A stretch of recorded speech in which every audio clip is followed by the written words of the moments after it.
Ladies and gentlemen, the President of the Republic of the Philippines, Rodrigo Roa Duterte.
On the part of the Senate, the joint session is called to order.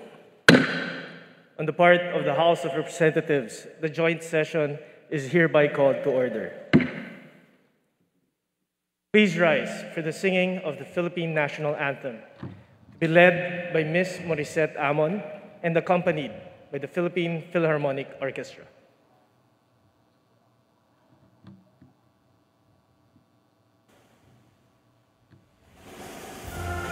Magiliw, pelas ng sinanganan, alab ng puso, sa dibdib mo'y buhay.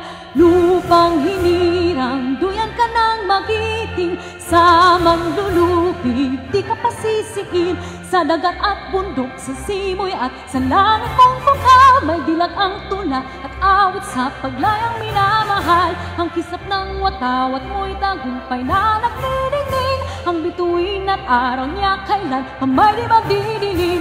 Lupa ng araw ng walhatit pagsinta, buhay langit sa piling mo. Aming ligaya dapat na'y mag-api, ang mamatay ng dahil sa'yo.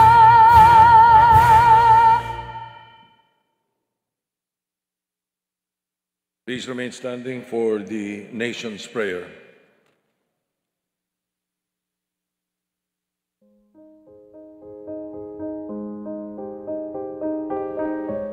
Ama naming makapangyarihan sa lahat, narito po kami upang magpasalamat sa lahat ng biyayang binibigay mo po sa aming mayaman na kalikasan, mga kakayahan at tibay ng loob. Maraming salamat po. Basbasan mo po at gabayan ang aming mahal na inang bayan at ang aming mga leader na pangalagaan ang aming kinabukasan bilang susunod na henerasyon ng aming mahal na Pilipinas. Gabayan mo po kami sa harap ng pandemya at protektahan mo po kami. Ipakita mo po sa amin ang tamang daan upang malagpasan namin ito at lahat ng mga darating pang sakuna, kalamidad o anumang hamon. Lahat ng ito ay tinatanggap namin bilang pagsubok lamang upang lalo kaming sumampalataya sa iyo. Naway matamo namin ang ganap na pagkakaisa bilang isang bayan.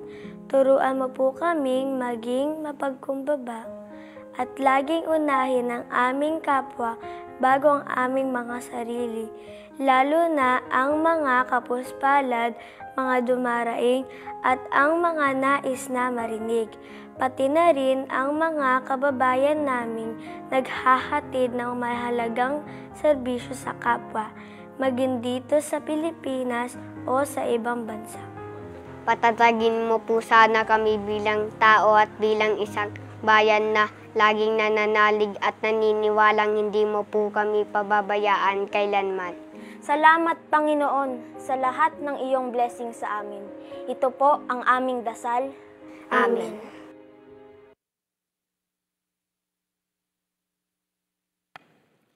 Ladies and gentlemen, honorable members of Congress, the President of the Republic of the Philippines, President Rodrigo Roa Duterte.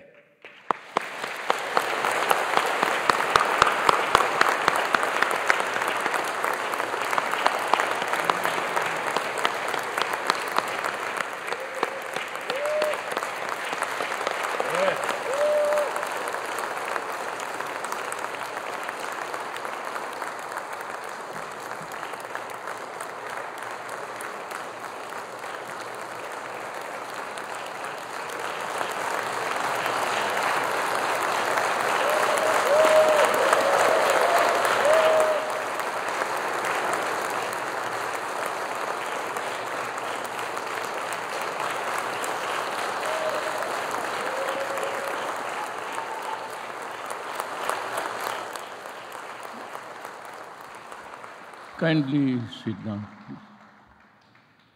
By far, this is the most beautiful SONA crowd that ever happened here.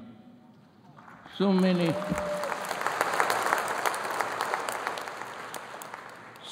beautiful faces, and you only have to guess when you see the full face of the person.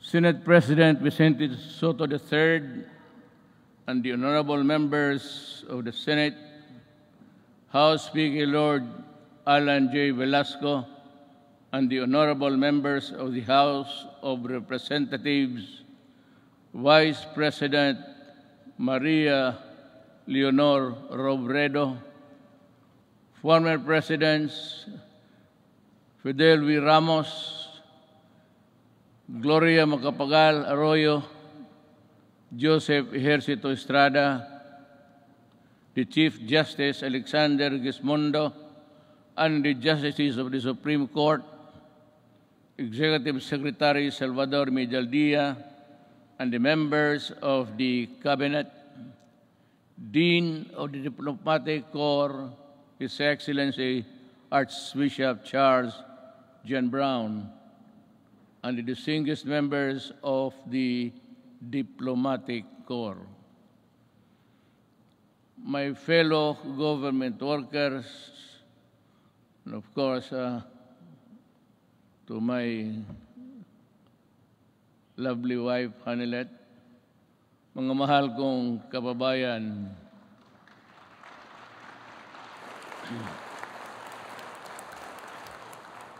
when I assumed the presidency 5 years ago, dominant in my mind were the dreams and visions of a better life for all Filipinos.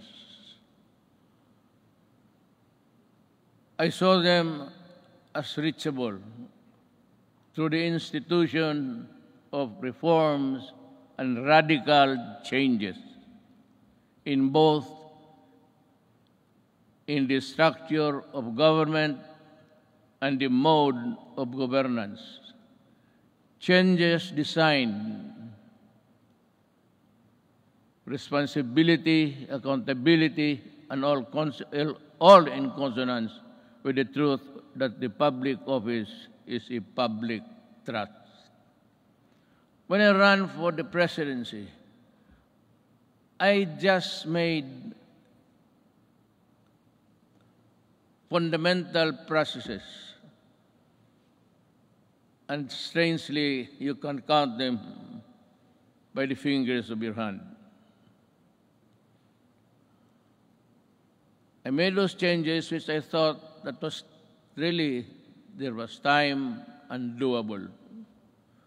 To offer free education, it's there already. The universal health care, nandiyan na po. The fight against illegal drugs, criminality, and corruption, and the development structure, including free irrigation and other big-ticket projects, which I thought I did not have. the funds to do it. But perchance, among others, they were done in my term.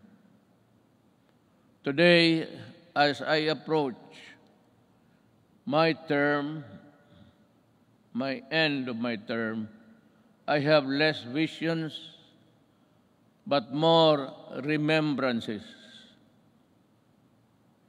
But mine is not to rue or to second guess what might have been, but to bear and respond with the urgency of the unforeseen events as they unfold. Even before I took the oath of office, and everyone else, I suppose, knew the gravity of the enormity of the problems that the country was facing. And precisely because of that awareness, I was driven to hasten implementation of changes which I believe the country needed, keeping in mind that the Constitution afforded me only 6 years to make those changes happen. Making a difference within the constitutional time frame is what I was up against. But no one gets by legally without warming to the needle's eye of the constitutional imperatives. That is why I cajoled, I shewed, I pushed, and I tangled with men of wealth and influence who were oblivious to the angst and pleas of the weak and impoverished. And for that, I was pilloried to no end. But I did not succumb to the attacks, and neither did I allow criticisms, however intense, dampen my determination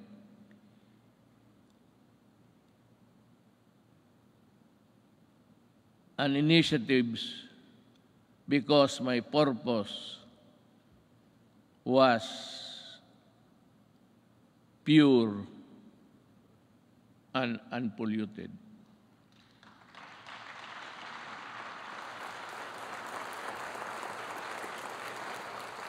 While we were busy instituting reforms, the twin augurs of illegal drugs and corruption laid low for a while, only to resurface as still with us.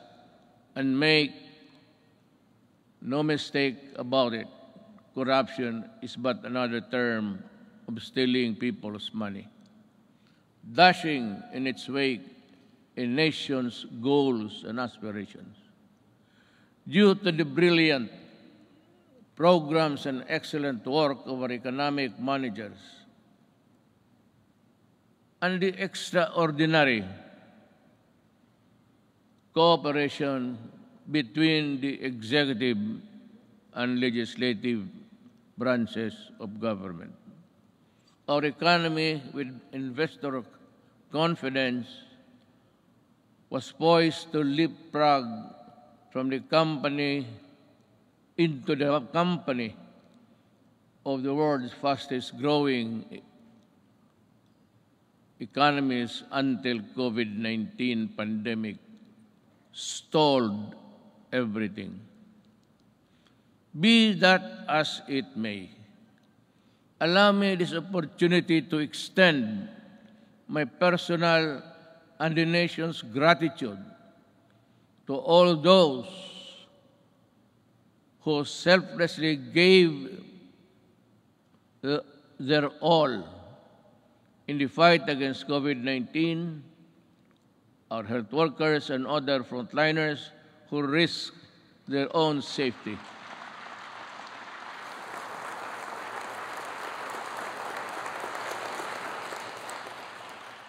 To keep our essential health services and our food supply chain running, boosting the economy, activity, and ensure peace and order in our communities.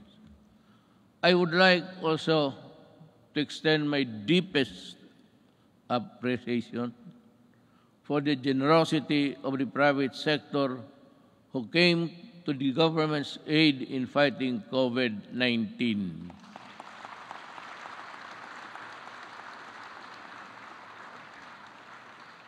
I am profoundly thankful for your sustained assistance to fellow Filipino.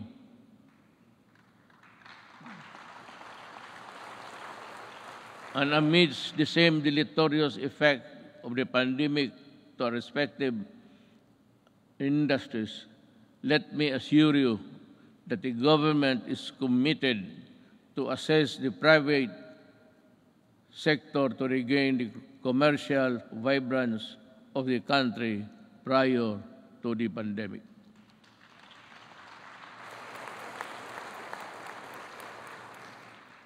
To our local executives, this pandemic pushed you to step up and deliver responsive assistance. I'm glad to have seen you undertake new and heightened responsibility, working doubly hard to protect your constituents. To the international development partners who extended a helping hand amidst the global health emergency, the Philippines remembers your kindness and goodwill with sincere gratitude.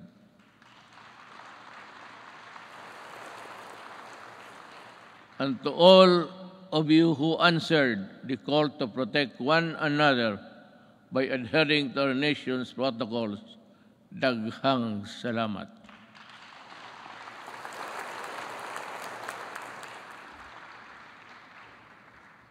But then, let me ask, perhaps you and to myself, what exactly is the state of the nation today? In the light of the pandemic which has paralyzed business activities and crippled even the strongest world's economies. So, where do we go from here? Looking back to our accomplishments. In my first SONA, I laid down with utmost commitment and resolve the overall direction of my presidency. A comfortable life for all Filipinos anchored on a people-centered approach to development and governance. If I remember correctly,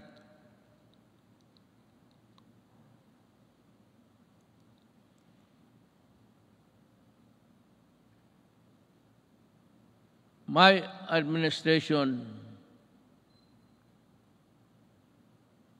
I said, will implement a human approach to development governance in our people's welfare in the areas of health, free education, adequate food and housing, environmental preservation, and respect for the culture. I bore no illusions that steering a nation towards a comfortable life for every Filipino would be easy. Indeed, the past 5 years have truly been challenging,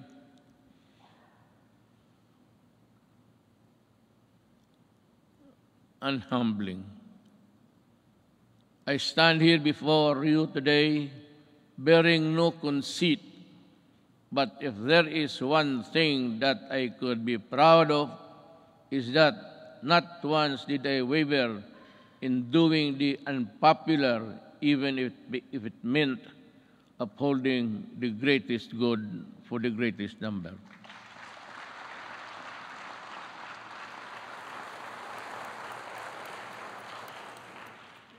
Before I took office, our country was beset with communist insurgency scattered across the nation, a separatist movement that sought to divide us on the basis of religion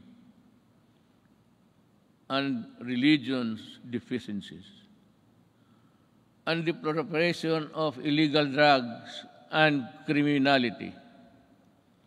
Our armed forces were ill-equipped to deal with internal and external threats, while the police force had been overwhelmed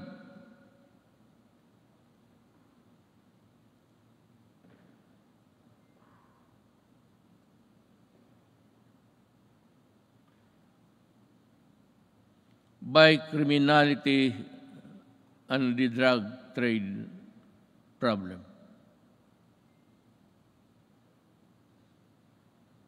This is why I made it a priority to strengthen the institution, boost the morale of the men and women of the armed forces of the Philippines and the Philippine National Police and other armed services.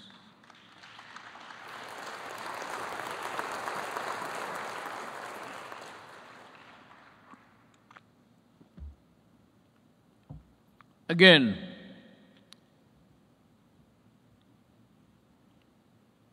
I thank Congress for working with the Executive Department in enhancing capabilities of the AFP and PNP through our modernization program. In 2018, we raised the salaries of our military and uniformed policemen and personnel to a level commensurate to the critical role they play in upholding national security and maintaining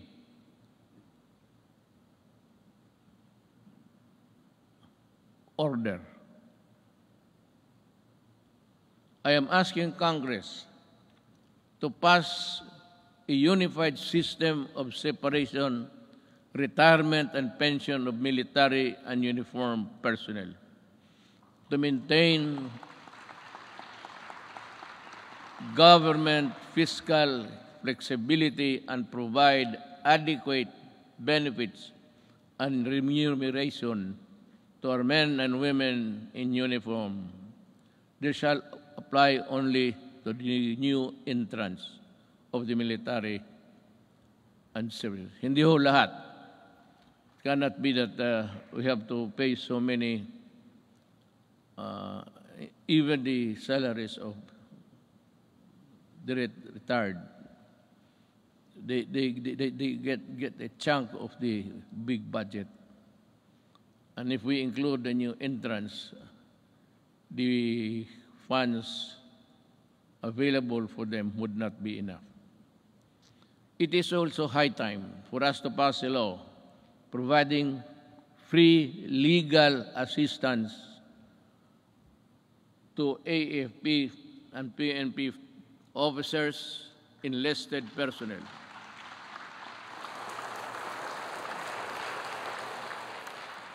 To help them from charges arising from incidents related to the performance of official duty. The continuous upgrading of our defense capability shall ensure that we shall uphold our territorial integrity and sovereignty from external and security threats. Among the new additions.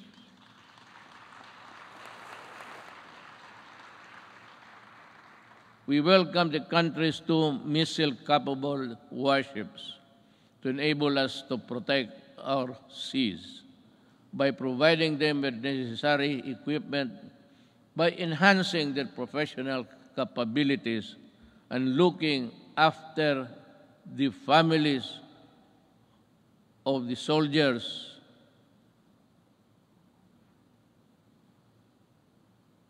who would not be longer be in their company. We do not only strengthen our military and police institutions, we also inspire them to serve this nation with the highest degree of loyalty and patriotism. We enable them to carry out their mandate to defeat all enemies of the state, whatever the cost.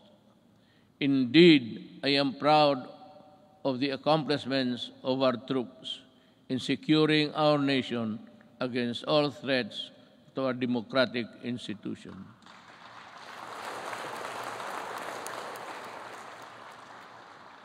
But peace must be realized.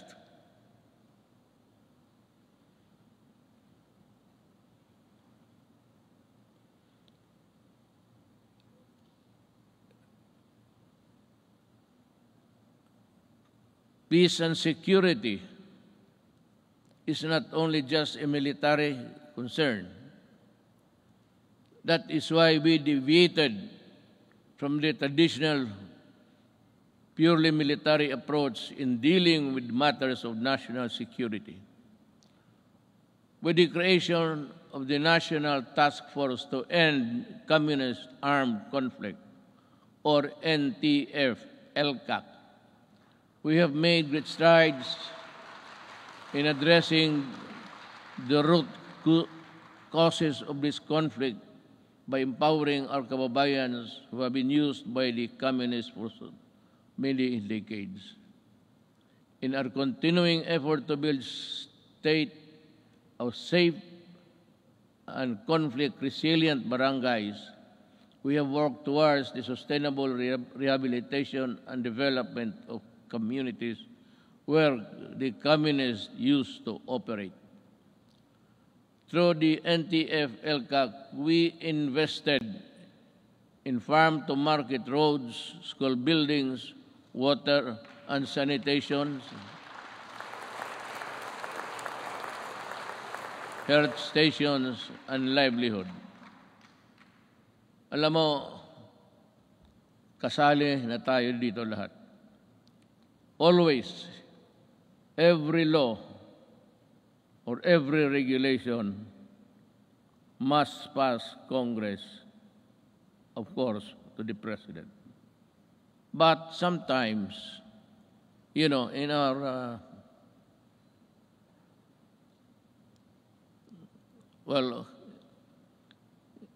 in the performance of our duties, we encounter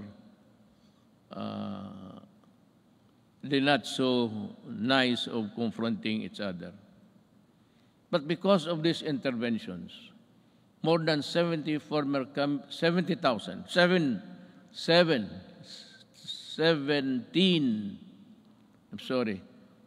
communist rebels have surrendered to government. They have returned to the folds of the law and are happily reintegrating programs or their local eclipse.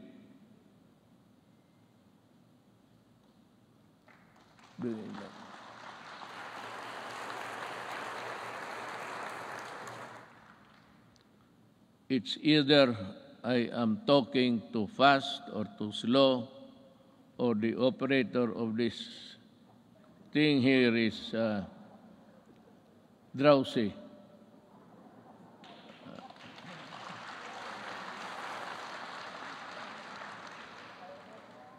Maybe because I had so many ad-libs along the way. Marami akong akin lang.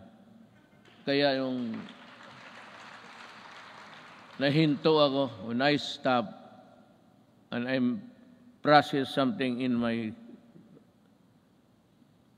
the gray matter between my ears, hindi humahabol o hindi alam ng operator. Hindi bale, ma'am, mahal pa rin kita.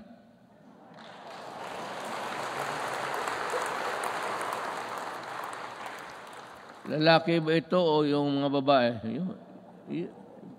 Kagabi yung mga babae, sila? Sabihin mo sa kanila, magipagkita ako maya. I will embrace them for their punctuality in operating this, this strange machine that gives you the speech. With the support of our local government units, I am confident that support for the communist movement will continue to erode in the next few months. Unlike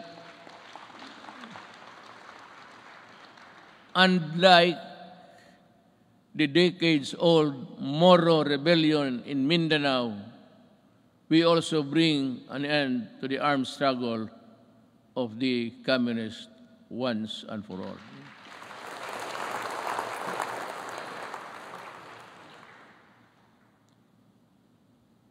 Sa totoo lang, itong komunista, college pa ako. Hanggang ngayon, ang mga sige pa rin. So, speech mo lang ito, kunwari lang, pero ang totoo, there's a lot of fighting going on in the countryside. But I'd like to credit the police and the military for destroying so many communist fronts. I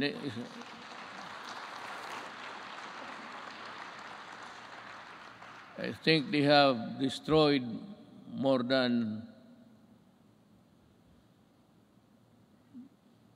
15 apparatus or the fronts of the Communist Party of the Philippines. Alam mo, mag-istorya muna tayo sa taxation. I'd like to be frank with you. Everybody in this country are paying taxes to the communists. The Communist Party earns billions, but pass on a little to their fighting men who die for an ideology that is so rotten and corrupt. They themselves are pocketing the money, and their children are studying in Europe and in other places, which I think none of you here can finance such journey. Yan ang masakit dito. They collect taxes, support season in Netherlands, and they do nothing but bad-mouth government and war dogmas and everything. Hindi na sila napagod. It's about 53 years in the making. And until today, the poor people are dying. The cadres, and most of them belonging to the indigenous tribes of our country, are fighting a losing battle between the communists and the government. They waste lives, they enlist children, and they are proud of it, but they deny it.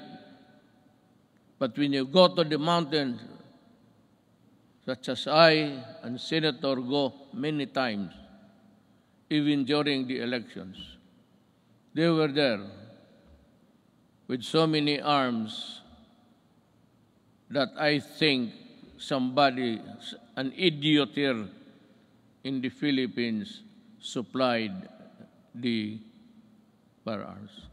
I'd like to ask Congress, especially Senator Bato, kindly dig on, because we have identified the person who imported the AK-47 into this country on the pretext of using it in the security, providing security and guards in business establishments, and for those who can afford their home.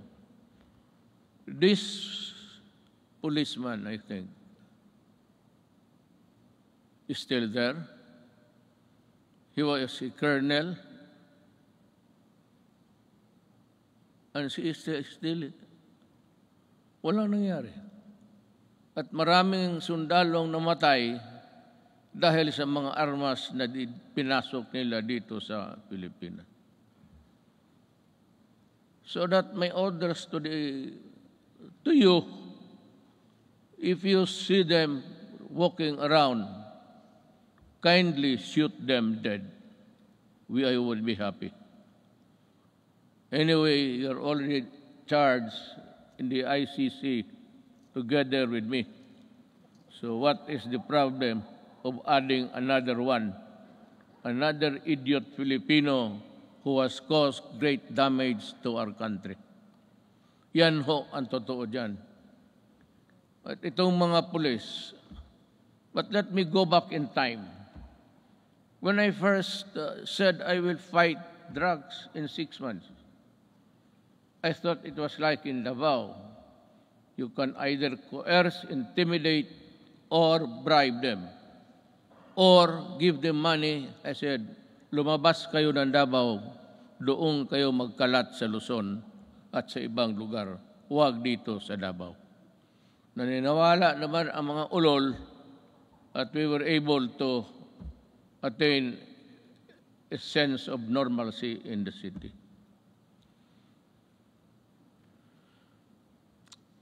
Yun ho ang totoo. There are people charged with corruption and even going to prison for just maybe not telling the truth in their assets and liabilities. Nakukulong. Itong mga police were doing their thing, their drugs. They were the manufacturers and they were the distributor of drugs. When I became president, I asked De La Rosa. He was the chief of police of my city. I promoted him direct to being PNP chief. 4-star na kaagad, automatic. But I told him and the others, look for the enemies. Look for where they are. And if you find them, destroy the apparatus. Destroy all, from the manufacturers to the peddlers, because we are fighting a drug war that was being participated in the business by 9 generals of the PNP. Kaya yan ang sakit sa loob ko. I did not know that I was fighting my own government. Customs and everyone else were facilitating the importation of drugs. And one importation, as you can see it every night on TV, the police now sees about almost $1 billion worth of drugs every day. And if you look at the 888, there are about 1,000 Filipinos arrested every day by the police in connection with drug trafficking. And that is why I go crazy looking at the situation. They are still around.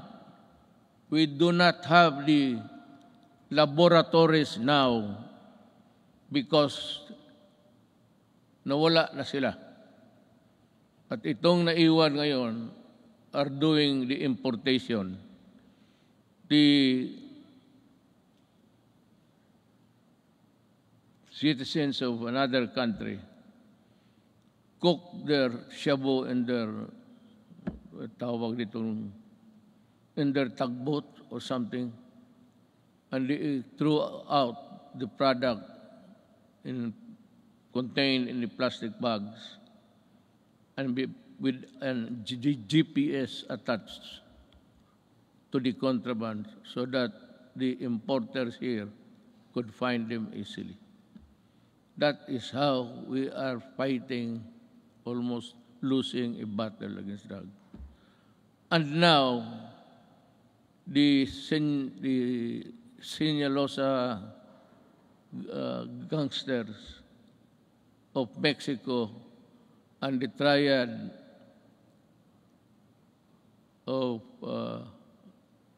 Laos in that area. They are busy cooking, and we have the Filipinos here with nothing in their mind except to destroy a nation, distributes them. That is what I said. I've been asked the question, and several times I gave the answer. I am a Filipino, and I love my country.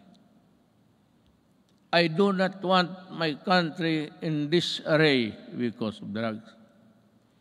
I do not want families break up and become dysfunctional. Yun ang masakit sa akin.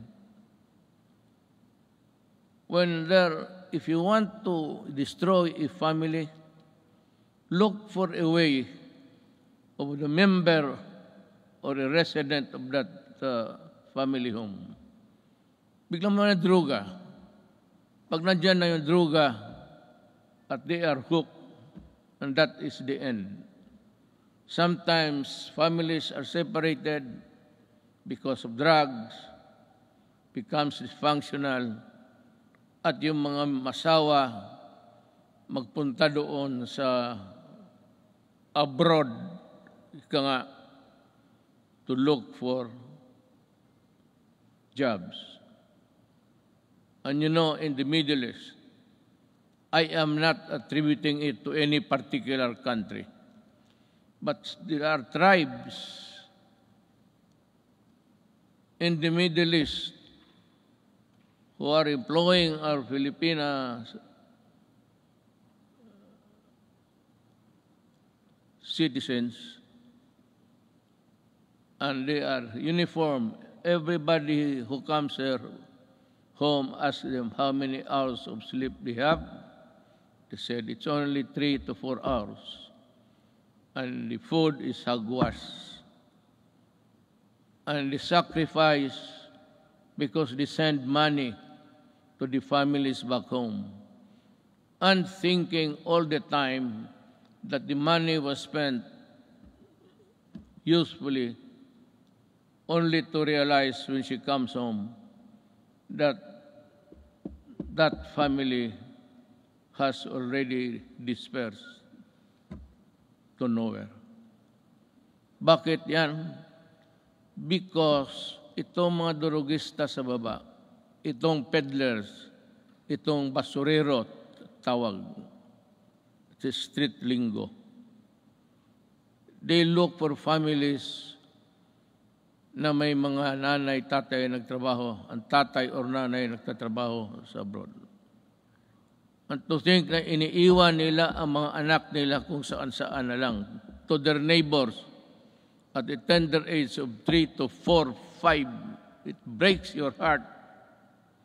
Iiwan lang nila sa kapitbahay kung walang mga relatives. And then, when they come back 4 years after, they now realize that their young sons and daughters have gone into prostitution because of drugs. And their boys or their the male are nowhere to be found and into the drug business also. Yun ang pinakamasakit. Masakit sa akin na ang Pilipina pumunta doon para magtrabaho because sexual abuse in some tribes in the Middle East have this notion that if you are a slave or you are a paid person working for them, sexual abuse becomes part of the territory. Kaya dyan ako pumuputok at nakakita ko yung mga pamilya na sira. And to think that they labored without sleep, eating, I said, garbage, and not being allowed to go to their own church to pray, well, that is prohibited by them. And we have been, just because of their money that they get, we just look the other way around, but still being,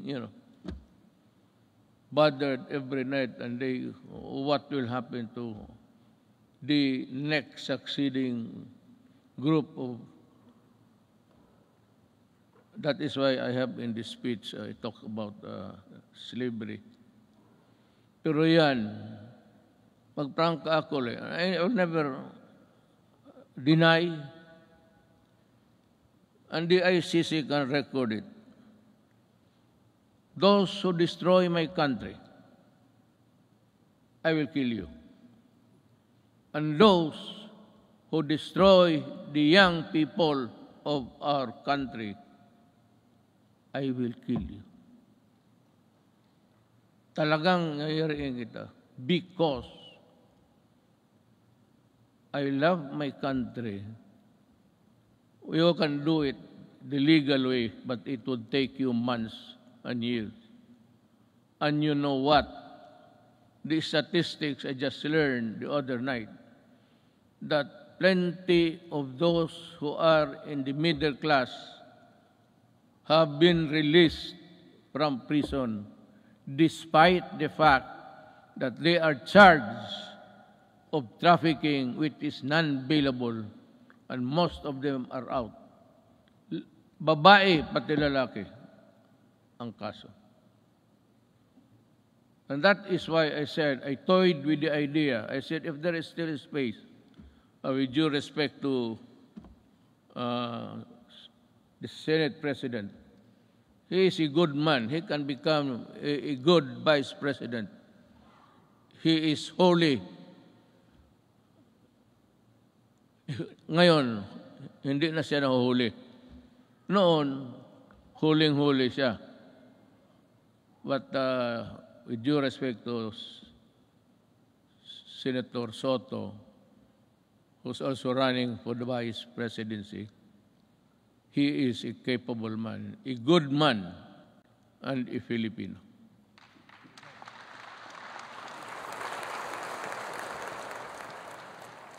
Sige ako tingin sa harap na dito para sa likod ko.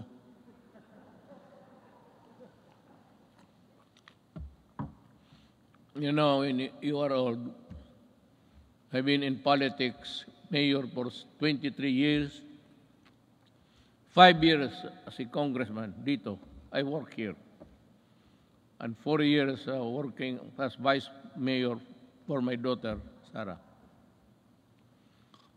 And the presidency. I have been in politics almost 23 plus 4 plus 4. Almost 40.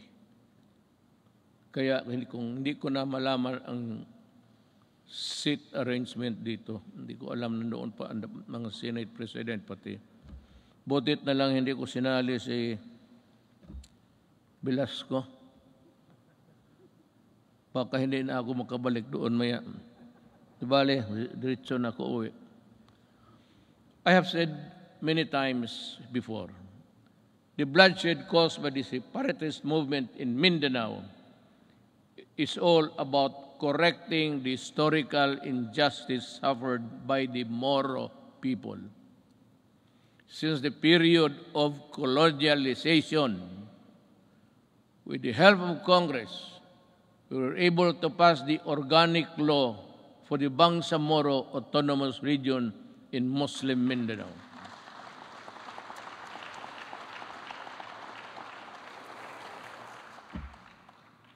Finally fulfilling a promise that was decades in the making.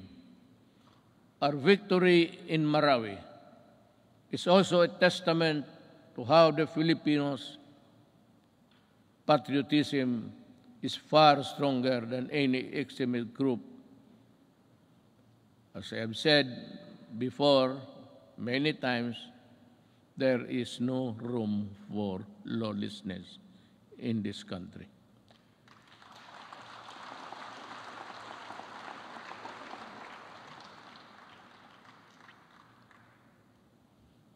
Rebuilding a better Marawi remains today still not completed.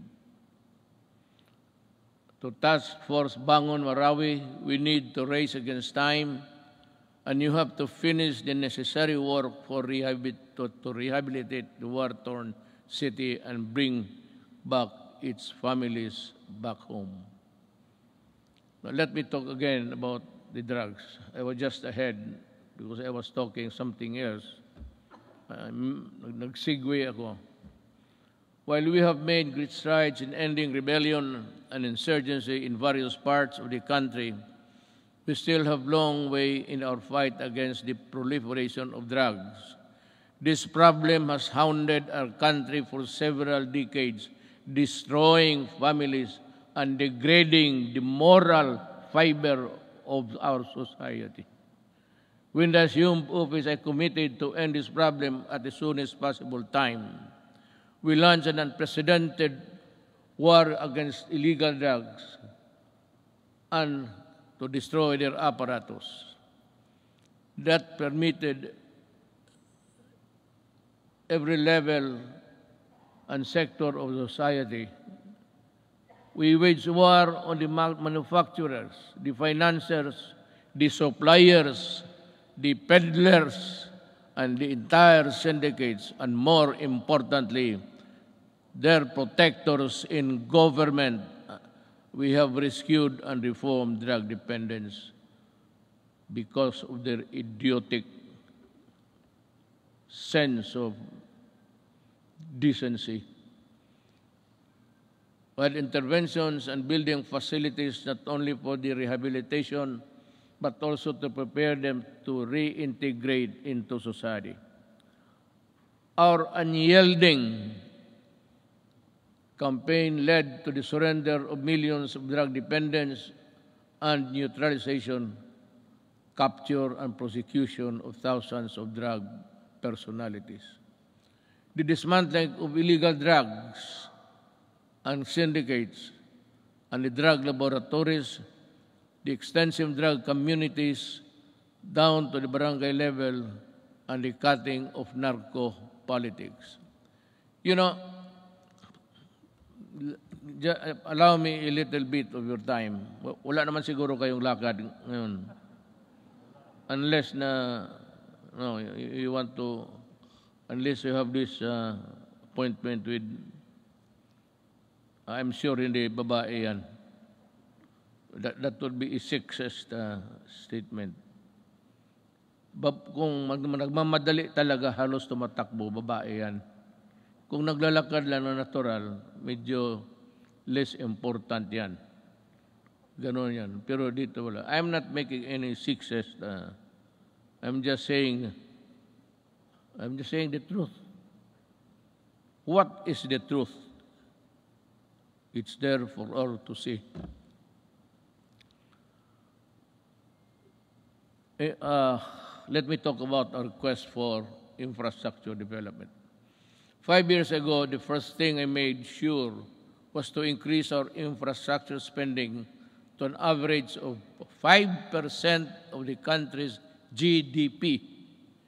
This is significantly higher than infrastructure spending of each and past 4 administrations.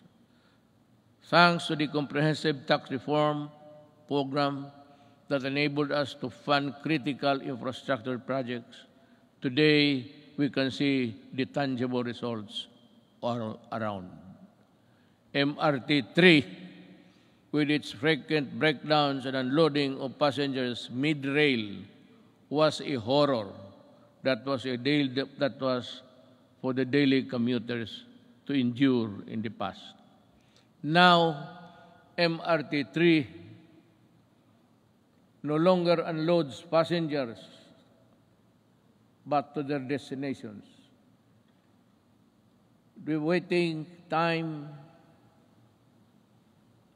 between trains had been significantly reduced to 10 trains running at only 30 kilometers per hour before.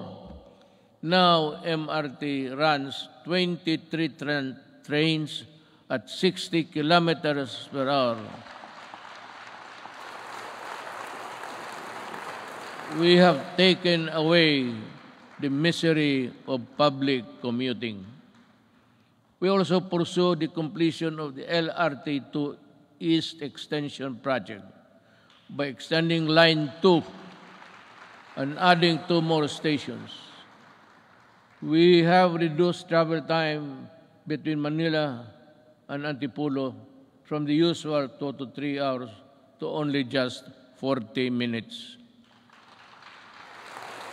Thanks to our partnership with the private sector, we are able to open Stage 3 of the Metro Manila Skyway in January this year. This decongested EDSA and other major roads in Metro Manila. On Independence Day last month, we also inaugurated the Kalayaan Bridge, part of the BGC Ortigas Centerlink project, which will reduce the usual 1-hour travel time between the 2 business districts in just 12 minutes. Beyond Metro Manila, we are pursuing several high-impact projects that will be completed within my term and perhaps in the following years. It's a question of money. Just this July, we inspected the newly built passenger terminal building of the Clark International Airport. The new and modern passenger terminal is equipped with the latest state-of-art technology. This can accommodate 8 million passengers, alleviate air traffic congestion at the Naya Airport, as well as serve a major growth driver and gateway to northern and central Luzon.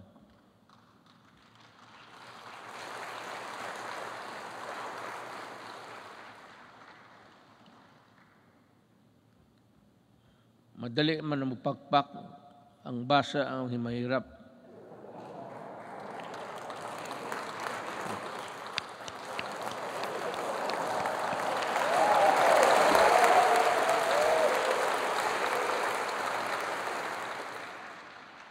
To help promote equitable development, we also completed several roads leading to important trade corridors. Last year, we completed the construction of the Poro Point Free Port Zone Road in La Union, which improved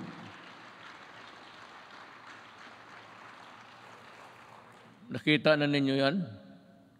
Wala. Sige lang, pakpak. You don't even have a picture of what I'm talking about, I'm sure. To improve access to prime spots for investment tourism in the Poro Point area. We also completed the junction Lanao-Pagadian Zamboanga City Road, which will provide easier access to farms and easily transport their agricultural products at low cost and in great quantities to industries and economic zones located in Diplahan, Zamboanga, Sibugay.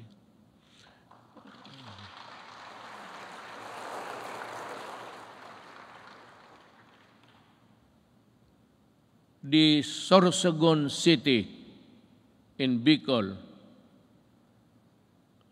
inuna namin yan kasi mahal ko ang mga Bicolano.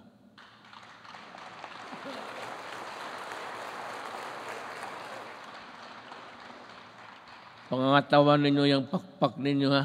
Baka the Sorsogon City Coastal Pass-by Road is targeted completion by the end of 2021, while the Davao City Coastal Road will be completed by 2023. Bakit? Why? Why is Davao last? Kasi sinabi ko sa kanila, unahin ninyo yung buong Pilipinas. During the initial years of my presidency, I told the economic managers and the DPWH, pati si Art Tugade sa transportation, unahin ninyo ang Luzon at ibang areas sa Mindanao. Do not look into the political entrails of this city and other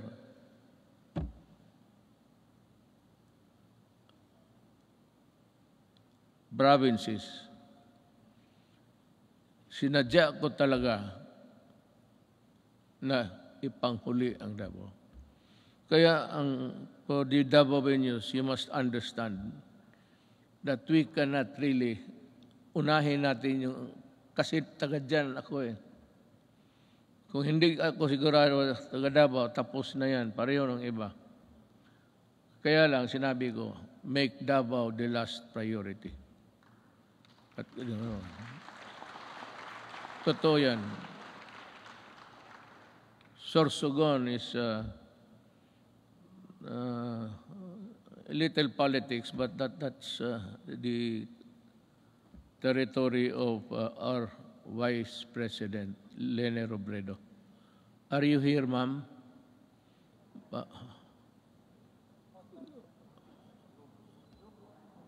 Zoom. Meron ho kayong Sorsogon at iba pa. We have inaugurated new highways and roads and skyways. We have bought new trains, and these are a testament that we have greatly eased the grueling experience of traveling and commuting. And to sustain our momentum in infrastructure development, I have directed DPWH, DTR, NEDA, Department of Finance, and DBM to be on full speed to ensure that our flagship project will be completed within my term, especially those that could help disperse economic activity outside of the densely populated Metro Manila. I thus earnestly call upon our LGU and private sector partners to help us speed and go for the earliest realization towards our flagship project, infrastructure, and others. Let me dwell about governance. As we improve the connectivity, we work towards greater convenience for our travelers. We have extended the validity of the Philippine passport to 10 years to lessen the burden of our traveling travelers and OFWs. We have also gone beyond merely addressing the 3 million backlog of the driver's licenses in 2016. We also extended for the new cards the validity of the driver's license to 5 years, and addedly, we shall begin the issuance of these driver's licenses within 10 years, which would be good for 10 years if there is no traffic violation. So, punta ka doon sa LTO, maybe you have a good sight. Merong ano yan eh. I think there's an examination there somewhere to test your ability to drive safely. And you go back 10 years after, and you think that you still have the good sight, and your reflexes are still good. 10 years, maraming banggaan yan. Sigurado ako. You know, after 10 years, after 5, there should be a stricter measure to issue the 10 years validity of a driver's license by imposing stringent requirements to test the essential functions of eyesight, then the hearing. Yung iba, hindi na nakakarinig ng serbato eh. And so, I have to, 10 years is too long. So I like it. It's good. But we should have, as I said, in 5 years, we should go there for a medical makeover. Tingnan lang kung kaya pa.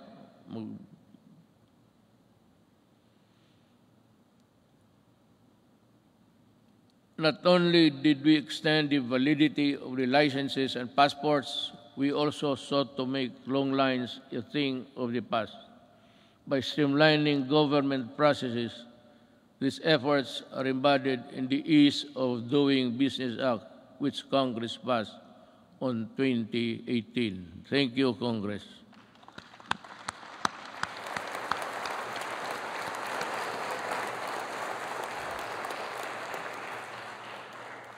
Sa inyo yun. Ako ang nagpirma pala. Ako nag-execute. Pakpak rin kayo.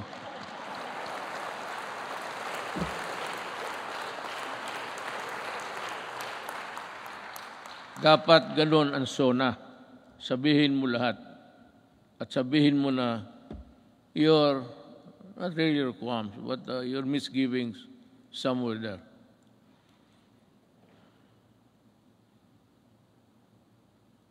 Transactions will be further streamlined with the rollout of the Philippine Identification System, or the PhilSy, to the Philippine Identification System Act. With this, we hope to facilitate the better access, better services and access for all Filipinos, even in the far-flung areas.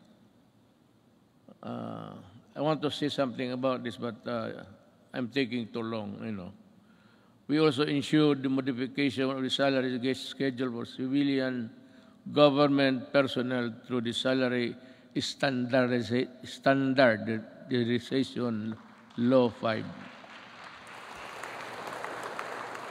A necessary measure for our civil servants to recognize their work and accomplishment, as well as a gesture of gratitude and goodwill. We have this legacy, and we hope to pass on this establishment of central business portal, single site, and for all business-related transactions, such as securing business permits, licenses, and clearances, and launched earlier this year. It shall be elevated our global standing in doing business arena and improve our country's competitiveness. Alam mo ito, yung queuing. When I was a mayor, I don't know, but maybe a legislator or a senator or a congressman, well, not really that he's higher than the others. But kung dumaan ka as a local government employee worker, just like me, for 23 years, itong queuing, matagal ko na ito. In Davao, ang passport issuances na doon sa likod ng SM. Isang gabi, nagmotor ako, nakita ko yung mga paa sa simento. So I was thinking, ano nangyari dito? So nagbaba ako, sabi ko, bakit dito kayo natutulog? Sabi nila, you know, Mayor, ang pagbukas niyan, kailangan nakapila na kami. Pag hindi, sunod, ibang araw na naman kami. So, I called for the chief of office. When I said, look, I may not be the person above you supervising, but make sure that this thing will not happen tomorrow. As in tomorrow. Tapos tinawagan ko ang itong sabi ko, why don't you give cards? Kung marami sila paglinya, may maglakad na martial, ito, ikaw bukas, at 4 p.m. So you have to study the time and motion of people doing work. Sabi ko, ayaw ko dito sa Davao. Because Davao, Mindanao, nasa Davao ang ang issuances ng passport. So ngayon, pagka-presidente ko, sabi ko, ayaw ko nang makita yan. Not during my time. Not during my time. Maghanap ka ng ibang panahon. Ayusin ninyo yan. I do not want people queuing under the heat of the sun and rain. Kaya, sabi ko, di magbigay kayo ng card. They should go to one window, magkuha kayo kung kailan sila makabalik. So divide, I said, study your time and the motion of, the process of. And dito nangyari na because I insisted. Today there is no more queuing, especially in the National Office, Statistics Office. Nakita ko. Talagang sabi ko na, either you fix the thing or I will resign tomorrow because I could not bear to see those people. Hindi sa panahon ko. Kung hindi ko madala, hindi ko man kayo mapatay, hindi ko kayo mabugbog. Ako ang alis sa gobyerno. Sabi ko, ayusin ninyo yan. Hindi ko gustong makita yan. Since 2016, the Office of the President has issued 138 executive orders, 43 administrative orders, 86 memorandum circulars, 52 memorandum orders, and 1,038 proclamations. These issuances have been integral guideposts government administration and development agenda. The Office of the President has demonstrated careful stewardship of the power by initiating reforms. We upgraded and improved the system and processes to ensure that it can provide the best service to the institution of the presidency and the offices under it, ultimately to the Filipino people. To further promote transparency and accountability in government, we also issued the Order of the Freedom of Information and opens the records of transaction decision issuances of all government agencies. In relation to this, we have also Presidential Anti-Corrupt Commission that is tasked to run after corrupt and erring government officials and bring them to justice. Alam mo, I don't know if you perhaps have come to know about this.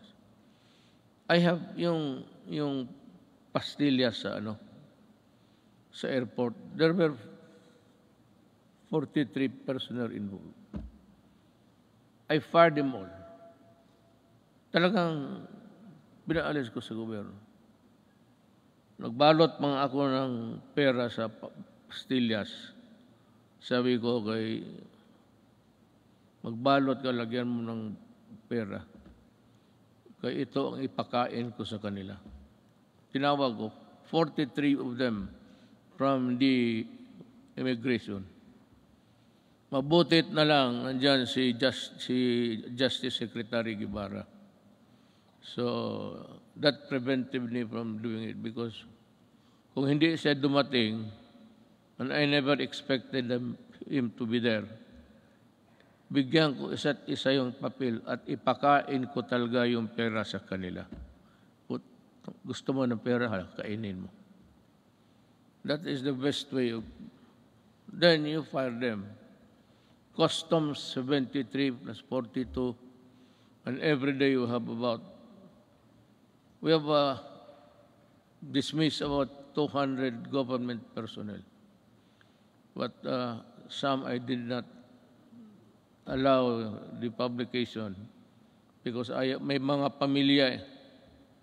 So of late yung sabi nila na wag na lang kasi nasasaktan yung mga... So ngayon wala na. I have stopped it. But there is no saying that we cannot reimpose it again for all of these idiots. I still have about a year to go. I will reach you somehow. But corruption is endemic in government. You cannot stop corruption. Nobody can stop corruption unless you overturn government completely. If I were the next president, if you think there's really a need for you to change everybody in the system, then you declare martial law and fire everybody and allow the new generation to come in to work for government. Kung hindi mo ganunin, walang mangyari. Nandyan, it's in the system. Kagaya ng drugs. Sino ba naman niwala na 9 generals sa police were into trafficking of drugs? And because they are policemen, the charges simply just, disobeyed. Because the prosecution, the investigation, which form part of the vital documents in court, nobody was investigating because they are also policemen. Kaya yan kahirap ang Kaya gusto mo, itong mga to, talagang the only way to do it, just call them and say, look for another job. Don't.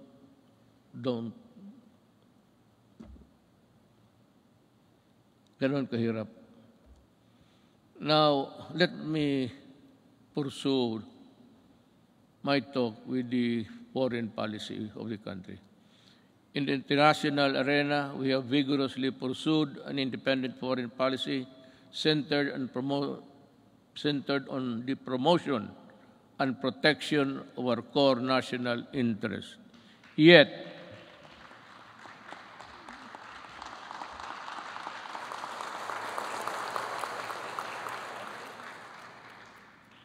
sigurado kayo sa pinakpakan ninyo? I was just laying the predicate of what I'm going to say. Yet, we continue. I will just give the cue, then you clap your hands. Yet, biro lang yan Yet we continue to work with all nations and seek partnerships that work, because despite differences, it is an independent world where interests and objectives intersect. Now, partners heretofore silent for equivocal reasons have expressed their principled positions that echo our own, that disputes and contested areas, the majesty of the law must prevail, and this is most welcome.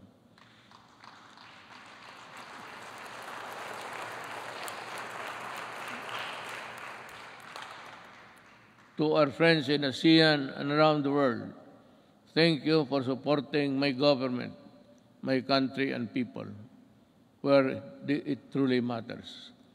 I assure you that the Philippines will remain a responsible member of the international community.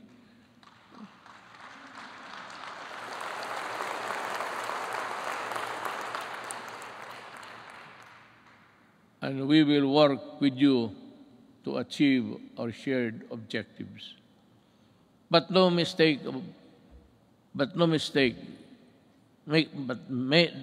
no mistake, rather. Gone are the days when the Philippines decides and acts in the shadows of the great powers. We will assert what is rightfully ours and fight for what is rightfully due to the Filipino people.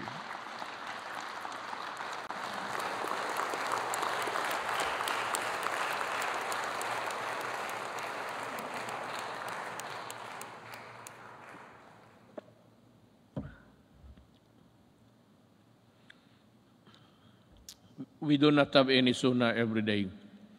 Now it's as good as any other time to just let it out from puso mo. This is why we sent back container vans of garbage, because our country is not a dump site.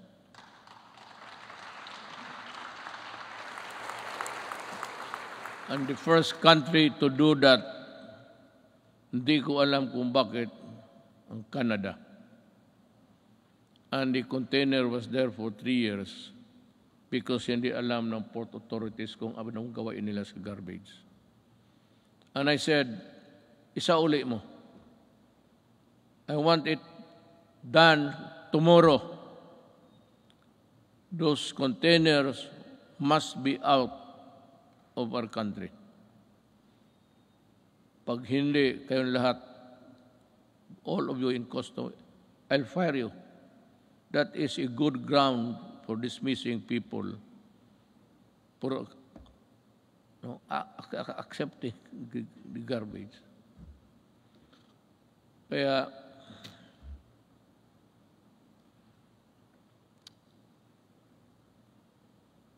may isa pa. Pero let you in this story. The Balingiga bell. We welcome back the bells of Balingiga after many decades because a historic wrong needed to be corrected.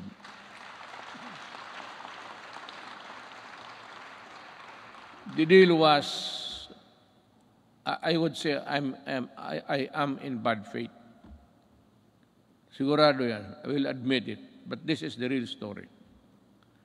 The Americans, former soldiers, war veterans, went to see me, I think it was in Aguinaldo, and some military men. And in no uncertain terms, they said that you have been invited by Trump to go to America. Have you decided to go there? I said, no. Why? Because I do not like the way that you are treating my country. Why? I said, for one, and there was the clamor now of Balingiga. You return the bells of Balingiga. So that's a war really sacred also to the soldiers. Then it is more sacred to us, in addition the religion, the Roman Catholic Filipino Church, the church. Sabi nila, why would to make a deal? Si Hogan, he is around. He's a CIA agent. Sabi niya, isauli namin, pupunta ka, because I said earlier in my presidency, there will never be a time that I will go to America. Itong mga media mahilag mag-udyok ganon, bakit ka hindi punta?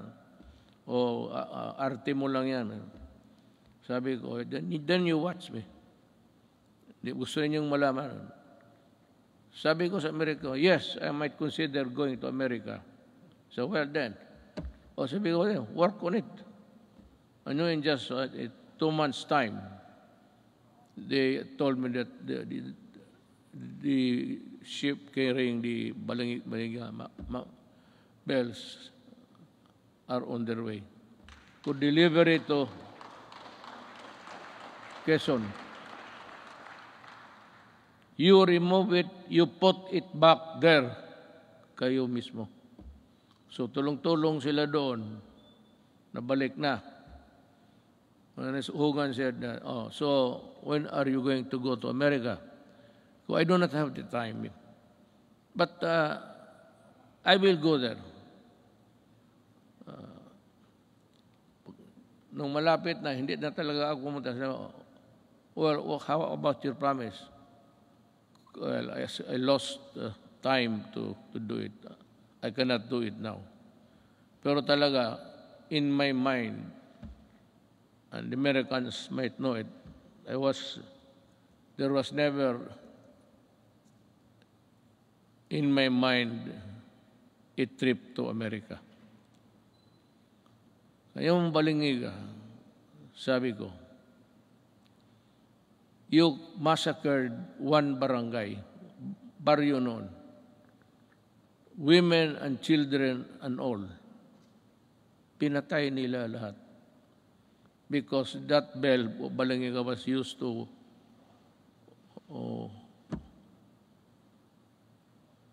call the people for prayers, ganon. Sa simbahan yun eh. So yung ginawa nila, every time it is used, the Americans knew that it has a great significance to the Filipinos, the Balangiga. After the massacre of one barangay, how many at the time we would never know. But it was said, isang baryo. No barangay ngayon, baryo noon yan eh. Barrio is an American word. The barrio.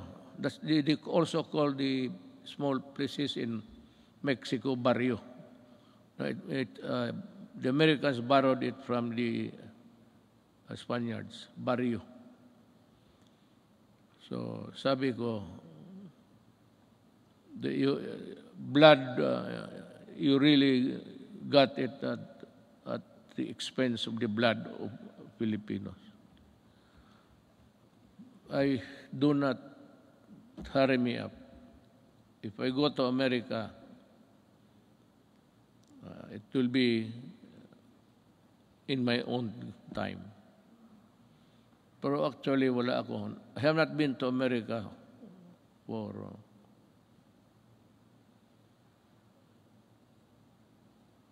almost 10 years, 22 years.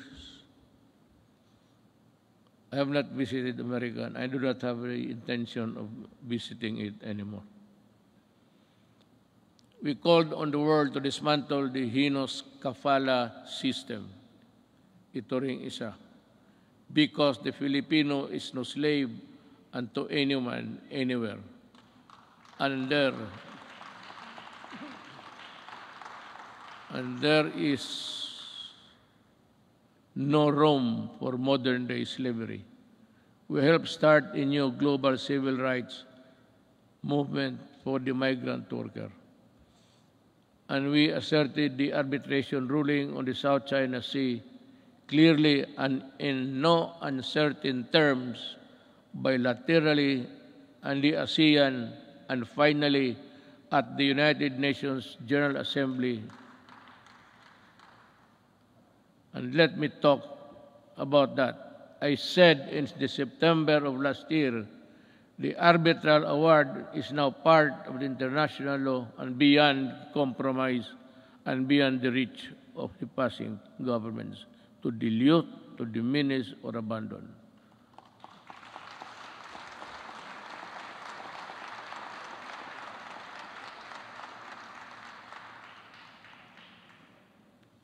That is the problem.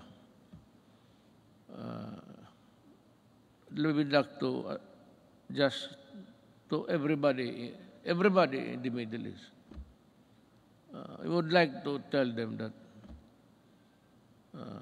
not only Filipinos, but all human beings, the kafala has no place there because it's a setup for slavery. Either you correct it or we will ask our workers, Filipino workers, to go home. Sabi ko, bahala na. Kung mahirap lang kami dito, okay lang. We will try our very best to make up for what they have lost, what they will lose in the process. But we will never allow them to be slaves. But we need to do more with our partners. We continue scaling our maritime domain awareness, defense capabilities. Yet, we will not close our doors on diplomacy and the tongue, because that is how disputes are settled and never by force. Let me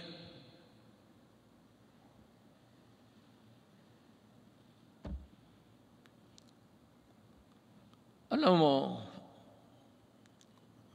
I respect the opinion. You should be aware by now of how I talk, especially on matters of crucial matters that involves the country. Ito bang arbitral ruling? I've said it I think in the later part of the speech. I said that what's your problem in the arbitral ruling? America and some Filipinos, brilliant Filipinos, I would say, keep on pushing for something which I really do not know. I have made a speech before the UN. Nakasump lang rin, nandito lang ako. Hindi ako pumunta doon. But in that speech, I laid down the bare, sabi ko, ng ating administrasyon. Ano pa ang gusto ninyo? What will I do with a document that is not bind China because they were never a part of that arbitration? There was really no arbitration at all because it was only the Philippine side was served. Well and good. But ito ngayon, that there is the arbitral ruling, you know, I do not want to insult these people pushing me for something more than what I can handle. At anong gusto nila makipagira? Do something. What do something? Do you want war against China? Well, I'll tell you, even on the coast beach of Palawan, before you can take off, the missile of China would be there in about 5 or 10 minutes. It would be a massacre if I go and fight a war now. We are not yet a competent and able enemy of the other side. So what I did was I was just being nice to them. But for some people to say that I was helped by China in being president, these idiots, really. I will never do that. Hindi na bali ako, hindi ma-presidente, hindi talaga gagawin yan.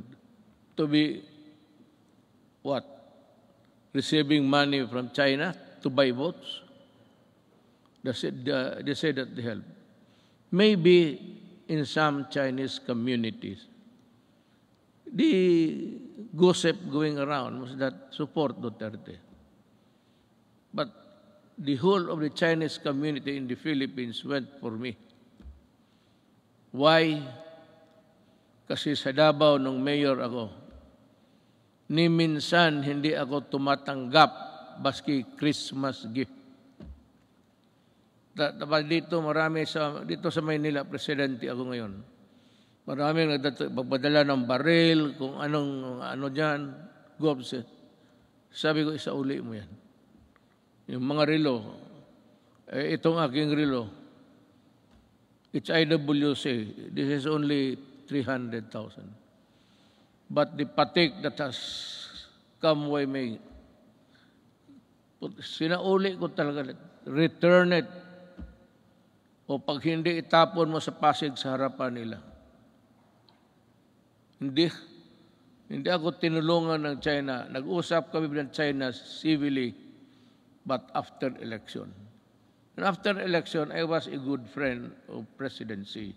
Until now, when the pandemic struck, the first country I called for help was China.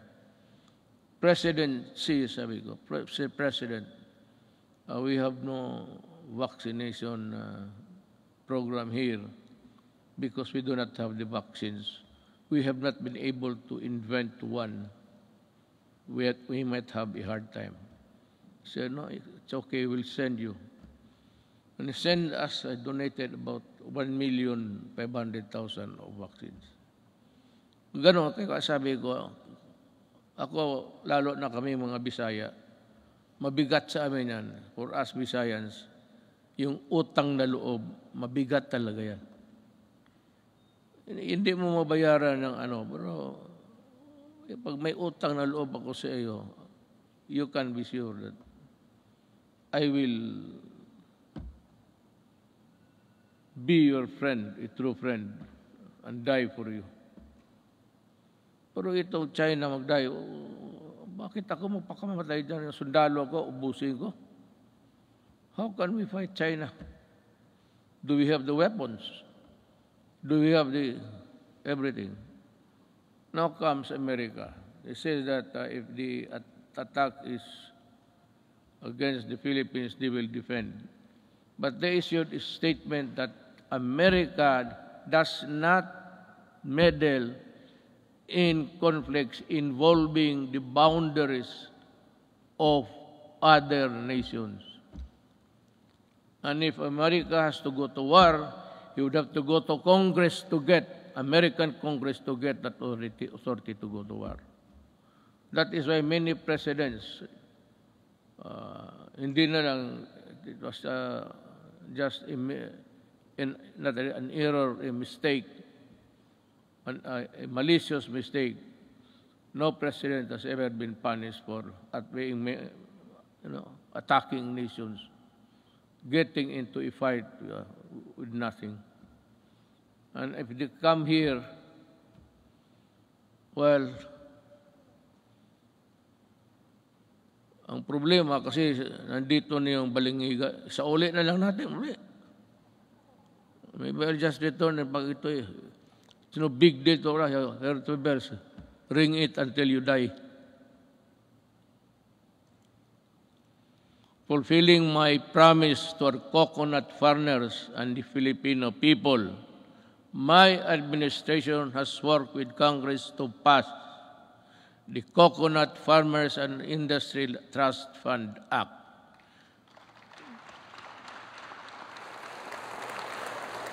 We have returned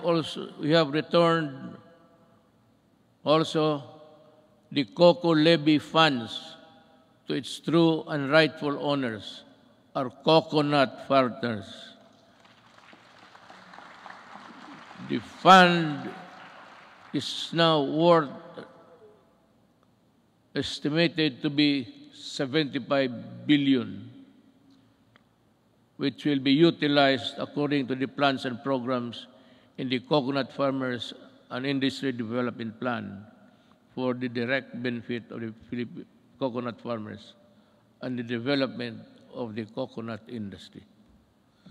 In our effort to ensure that food is within reach to every Filipino family, we work for the passage of the rice tariffication law in 2019, despite pushbacks. This resulted in the stabilization of rice supply and food prices and the proceeds from the tariffs that enabled us to provide our farmers with modern machineries that increase their yield and sustaining growth agricultural production. We also fulfilled our promise to improve free irrigation. That was the first promise I made in San Miguel, Bulacan when I was campaigning. The farmers invited me to go into the farms inside San Miguel, Bulacan. And we had a sort of a meeting, and the first thing that they were complaining about was the severity of the irrigation that they have to pay 5,000 every month, every year. So sabi ko, I will work on it.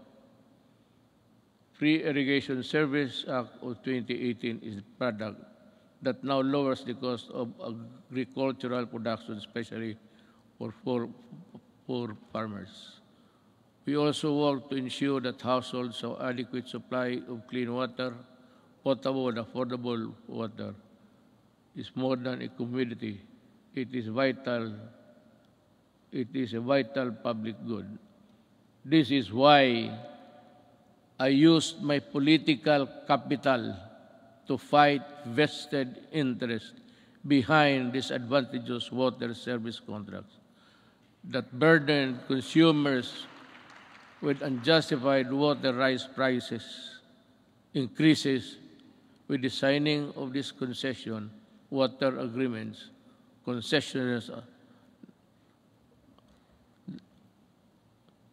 Consumers will be protected at least until 2037. Ganito yan eh. There is this concessionaire, dalawa. Ayoko na lang mag-ano. I will not mention names. Pero this is really what happened. Ang dalawang concessionaires, one in the south and the other one is north,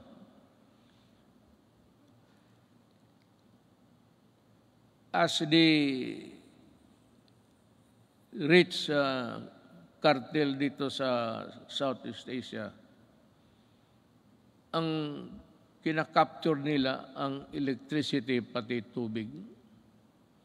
Dito sa tubig, in this contract with water concessionaires, we made so many concessions that really, sabi ko, if you look at the contract and look at the anti-graft law, talagang it's all anti-graft. All of the sentences, even the period, and question mark there. Bakit? Sila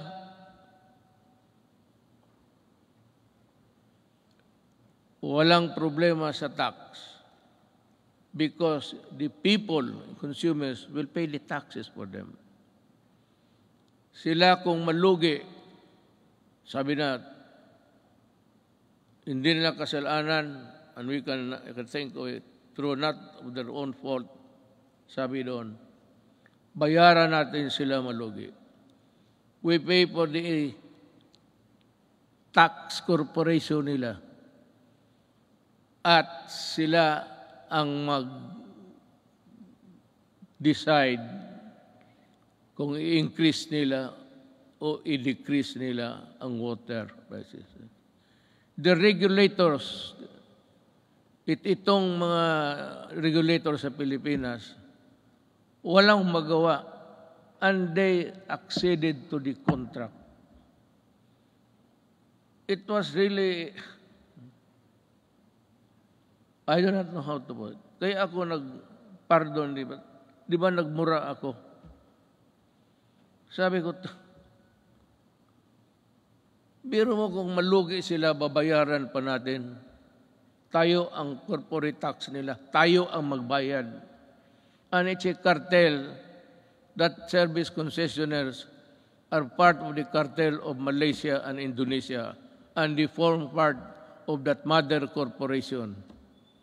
Itong mga sa Pilipinas, pati Malaysia, Indonesia, they are just, kumbaga sa storya, chapter lang yan sila. It's being controlled up by the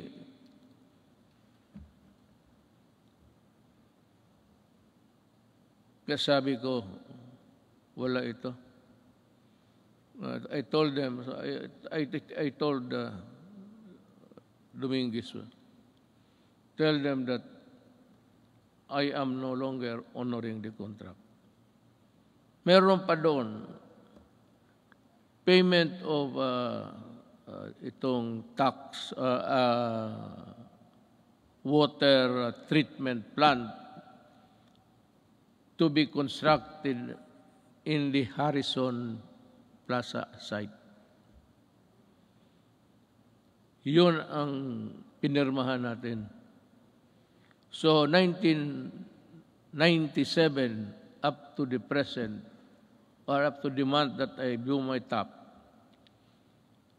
nagbabayad, ewan ko kung ngayon nagbabayad, there's a, sa water bills ninyo for enhancement of quality water.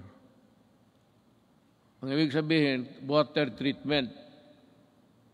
And they were collecting since 1997. So until now, how much of the Filipinos' money are with them for nothing, not even for a song? Kaya ako, if there is something, hindi naman proud, but if there is something someday that my children will say, what have you done for my country? Sabihin ko, sila. Talagang inupakan ko sila. Sabi ko, ayaw ninyo? You do not want it? Well, okay. I will just confiscate your system and call the military to operate it. I will exercise the eminent domain and expropriate all of your assets here. Kasi gagawin ko.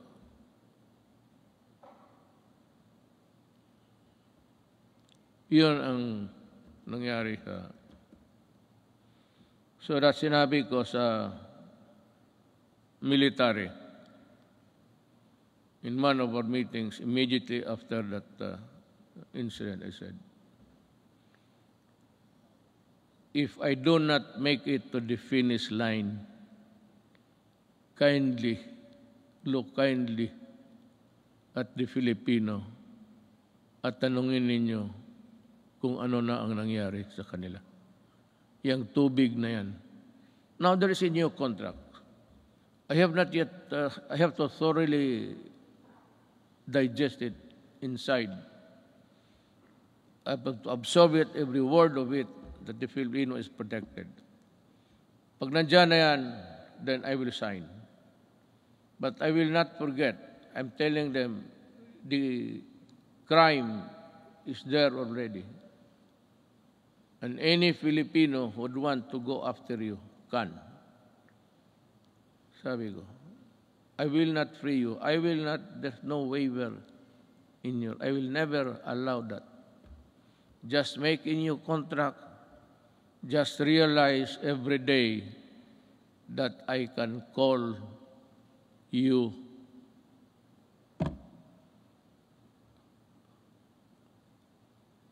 itong frequency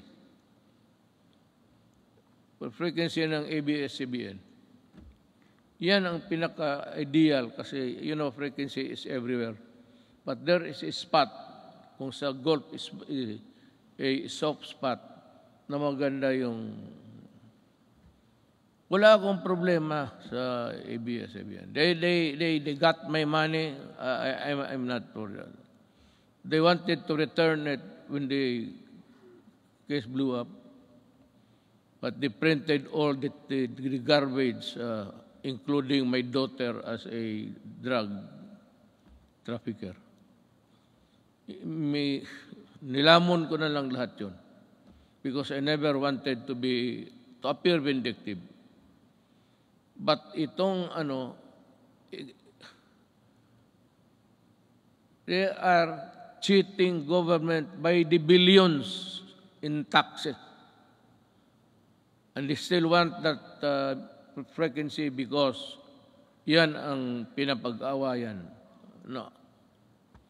I will give it to a Filipino na gustong magawa ng tamang unpay because isa ABS-CBN, even their equipments were imported tax-free. Kaya talaga ako hindi magpapayag.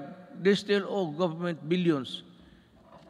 In the contract dyan sa nakalagay doon 4 hectares. So ang binabayaran nila 4 hectares sa property tax. Suppose occupying 40 hectares. That complex there.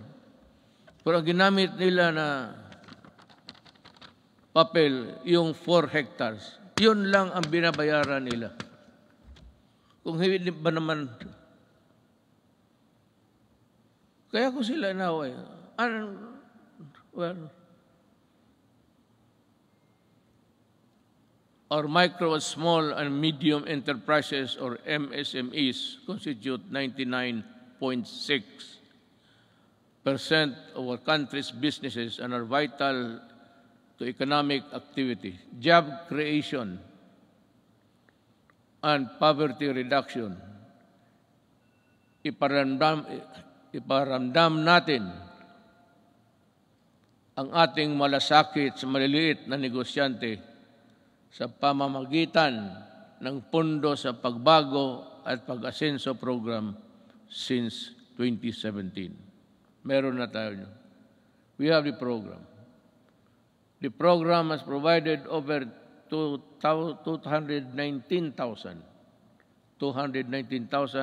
underprivileged microeconomic entrepreneurs with an alternative to the exploitive lending 5-6. Yan ang nakaano sa... Do you know what? Maybe I have to go to, if need be, I have to go to India.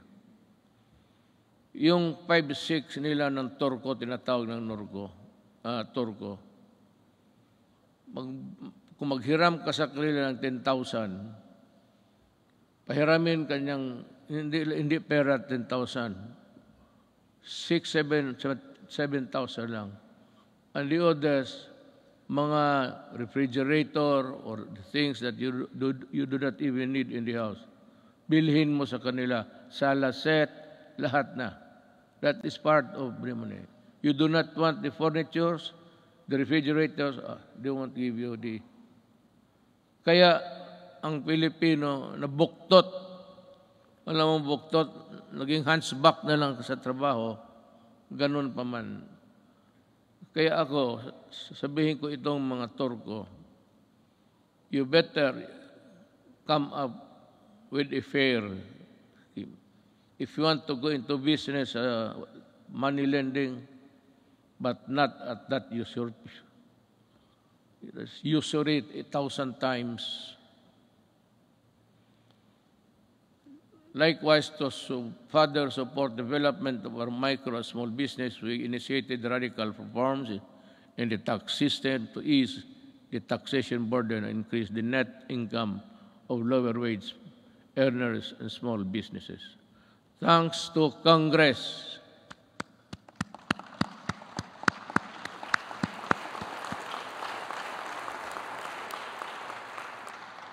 Yan, hindi pa ninyo alam, ha?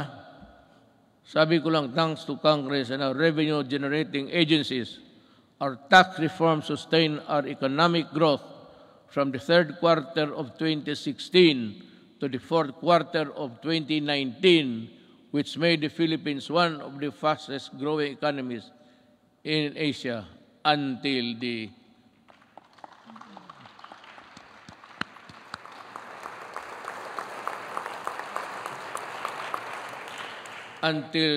pandemic scourge. Yan talaga ang, well, I don't know what's the plan of God. That is something which hit us right in the heart. We see there's no way of telling when this virus would disappear from the planets of the earth. We can only pray to God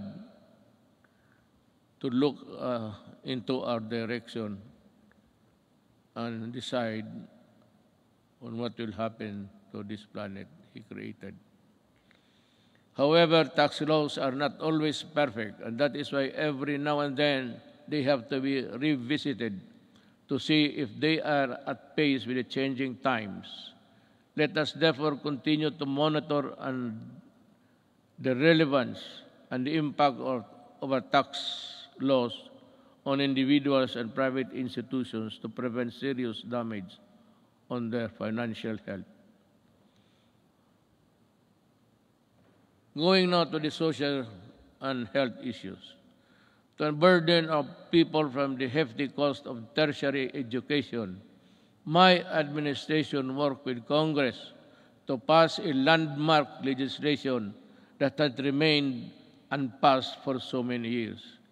The Universal Access or Tertiary Education Act in 2017, which provides free education to college students and state universities. Thank you, Congress.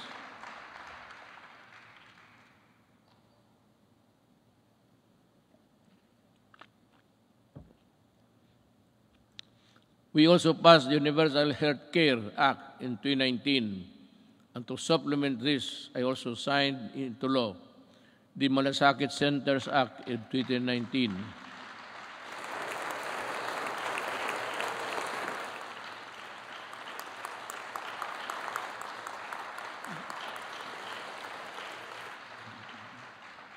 Kasi ganito yan eh. Pag ang pobreng Pilipino na sa ospital, magpunta pa siya doon sa kung saan makahingi ng tulong. So, ang ginawa, just like in Davao, ginawa namin, yung lahat na kailangan, yung internal revenue, kung nandyan, business permit, dyan na lang sa isang lugar, medisina, kunin nila. Dyan mismo sa hospital. Hindi na sila maglakad-lakad. And to me, that is one of the most, let me find the right word, a poignant act of Congress and of the Executive Department.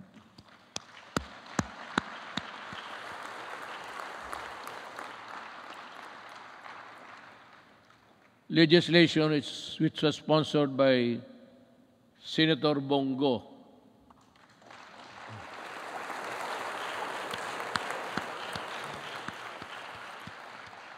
If you feel like standing up, you can, Senator.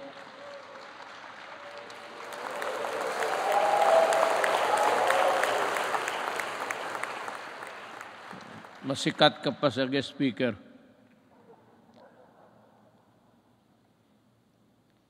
unburden our peoples with the tedious process of going to various agencies and offices in order to avail assistance from government. I am pleased to report that we have already established 130 malasakit centers across the country.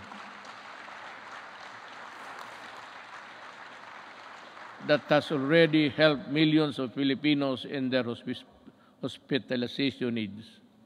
By establishing malasakit centers all over the country, we have actually leveled the playing field and provide our less fortunate countrymen the medical care they deserve. We will be establishing more, God willing, if we are still around.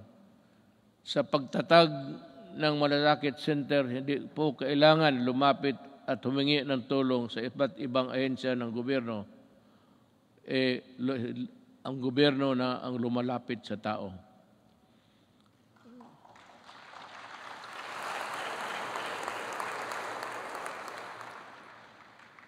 So, let us talk about COVID. It's mentioned everywhere in the speech, but what's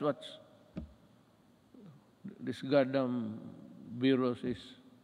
I have to admit, back when I decided to answer your call and run for higher office, never did I imagine that my presidency would not only be judged by how I made good in my campaign promises in fighting illegal drugs, criminality, corruption, but how well I led our nation during the global pandemic.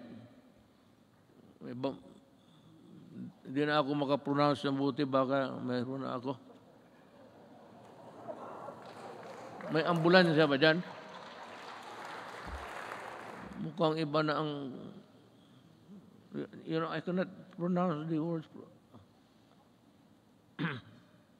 I hope this is not a symptomatic.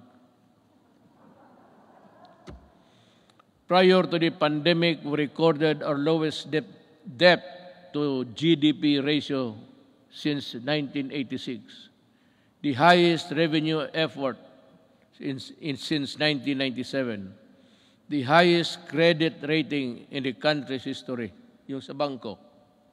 Because if your rating is high, it's easy to borrow at maliit lang ang interest. That is the dynamics of a rating by Fitch and Poor, mga ganon.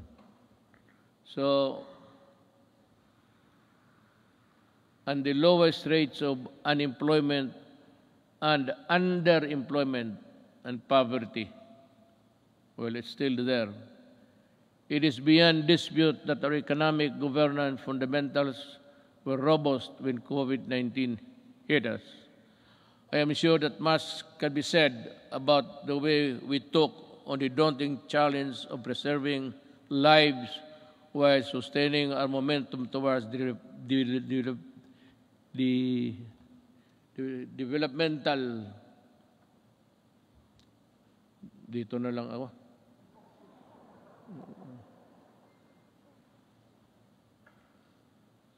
goals. Naturally, we prioritize saving lives. Buhay muna bago ang lahat.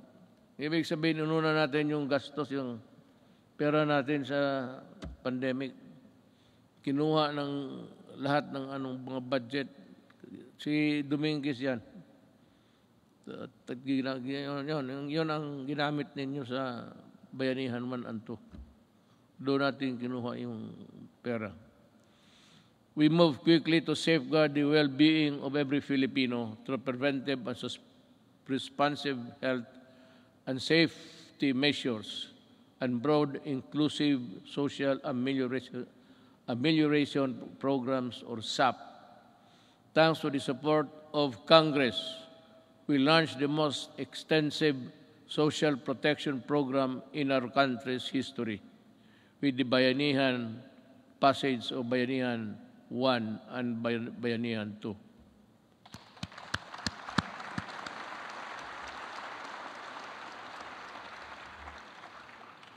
Indeed, our national health system and the resilience which were tested to the health. Countless lessons we learned and continuously improvements put in place. Kahit anong crisis ay kaya malampasan kung tunay na may malasakit at bayanihan. I agree. At the early stages of the pandemic, our testing capacity was very limited. Recognizing the importance of conducting more tests to ensure early detection and timely isolation of confirmed COVID-19 cases, we ramp up our testing capacity. We now have more than 260 accredited laboratories nationwide, which is still capable of conducting at least 50,000 tests daily. All regions now can conduct their own COVID-19 tests. To take care of mild and asymptomatic cases, we established over 9,000 temporary treatment and monitoring facilities across the country, with a total bed capacity of more than 140,000. Together with the local government and the private sector, we quickly established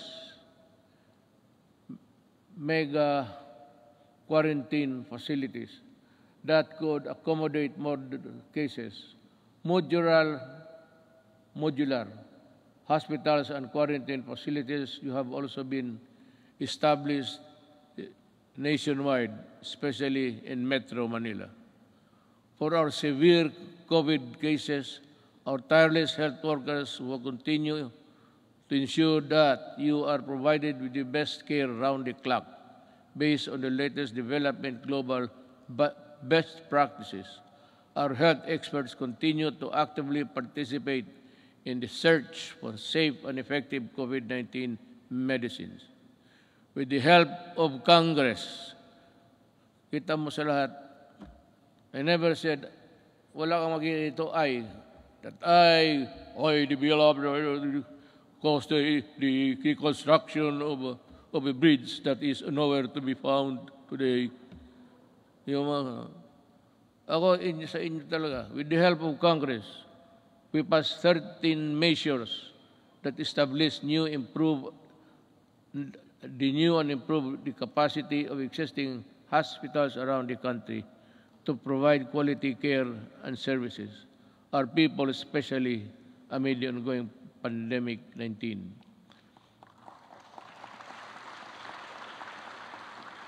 This includes establishing new medical facilities in Mandaluyong City, Bacolod, and Davao Occidental, increasing bed capacities to existing health facilities.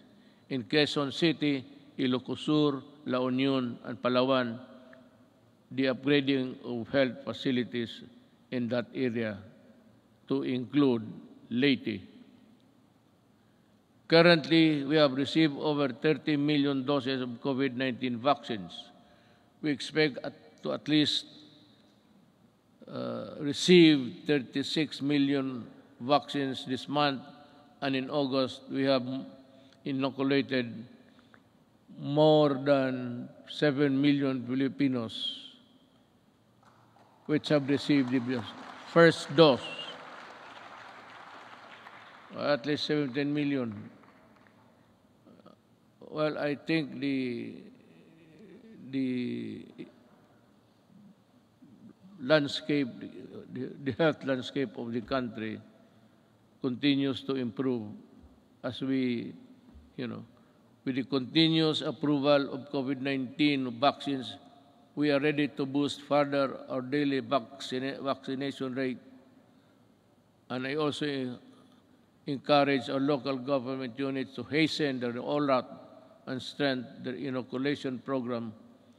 San Juan City, for one, have vaccinated 70% of their population in a month's time. Saludo ako sa inyo at kay Mayor Zamora. We cannot continue living in the shadow of this potent enemy, especially now that science and medicine has proven that it is possible to live, if not entirely defeat this virus. The health and safety protocols we put in place have proven effective in slowing down the spread of virus. But the best solution is still vaccination. Am I to mataas na ba? Kasi kung mataas na, putulin na lang ninyo itong gumagalaw dito para sabihin ko, wala naman akong mabasa. Pag matagal na, those who want to go home, raise your right hands.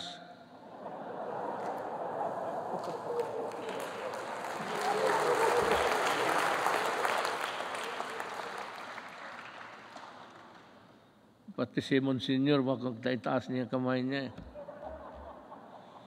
That is why I implore our countrymen who are now in the list of sectors to be inoculated to get vaccinated now. And to those who received their first doses, please return for your second shot. I also ask for patience for those who are next in line to receive vaccine. More and more COVID-19 vaccines are arriving each week, and you will soon have your turn. Corollary to this, it is high time that clear and precise uniform protocol and guidelines are issued in anticipation of the vaccination of more Filipinos and the steady reopening of our society. You know, pagpasensyahan niyo ako, I beg your kind indulgence. But I have to talk about something which would affect us all. It seems that this government is too far away from the people. Yung serbisyo talaga na totoo. Nung isang araw nakita ko, I don't have to know what place was that. Ang mga tao nakapila. And they said that they were there at 4 o'clock. Lumalakas yung ulan, sa payong lang sila. So nanonood ako sa report because I listen to the report every morning. Makukuha mo sa mga radio station yan. So I was having breakfast. I was listening to their TV. At nakita ko yung mga tao nakapila doon, malakas ang ulan. Sabi ko,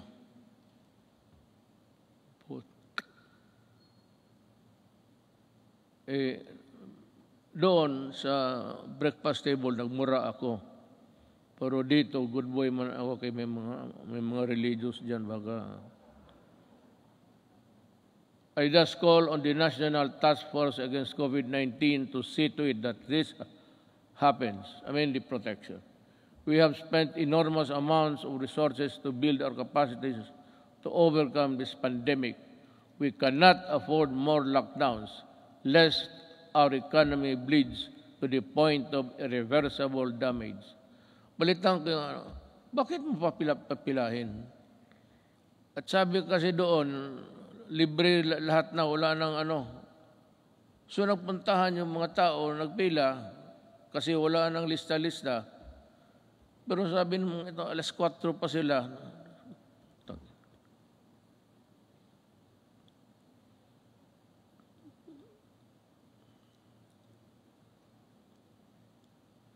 Hindi lang ako pwedeng alam mo sa totoo lang, hindi naman ako nagyayabang.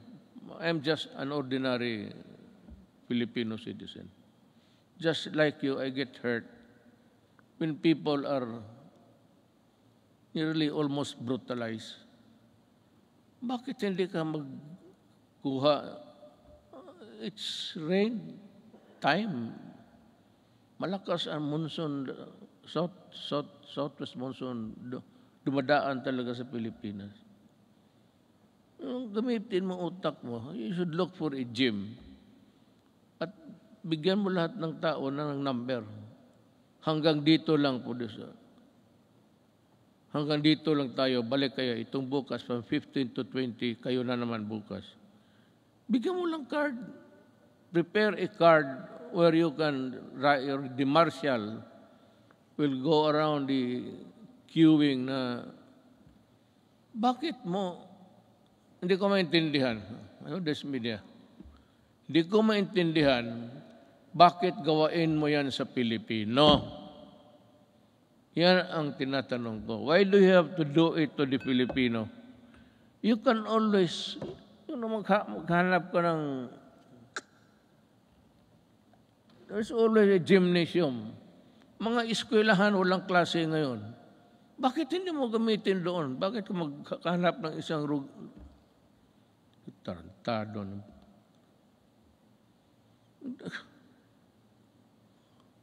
Kaya lang ako, well, it is to my chagrin, because gusto kong lumabas, itong PSG lang na ito ang, sabihin ko sa inyo, huwag kayong magpresidente. Wala talagang, sabihin ko, maliit ang sweldo, wala ka. If you're not there really for the mag-corrupt ka dyan, well, it would make you a billionaire overnight. But kung magtrabaho ka lang ng ganito, ako presidente, gusto kong lumabas doon, sabihin ko, hoy, bakit ganito to? Bakit ganon kayo ka-stupido?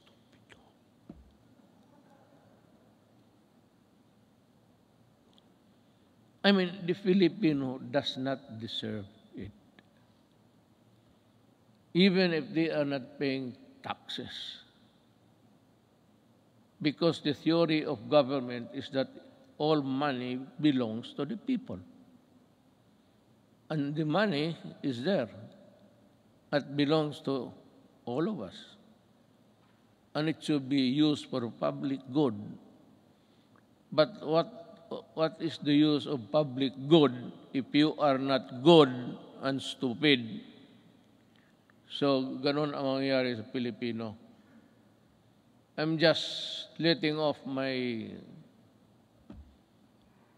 Kasi kung hindi lang talaga bawal, itong PSG, hindi ako pinapalabas. Magsabi ko, magpunta ako na, sir, hindi pwede yan, hindi pwede. Kulong talaga ako. Magpresidente ka, totoo lang, you are a prisoner. You are brought here, kunyari ka pa, di chopper ka, di gwardya, patos uwi ka doon sa bahay mo. Tapos hindi ka na makalabas. Priso ka talaga.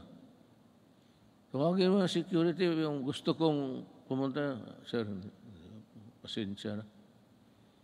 Tapos paggalitan mo, sabihin mo, sir, ang authority namin does not come from you. It comes from a law. So, kami ang masunod.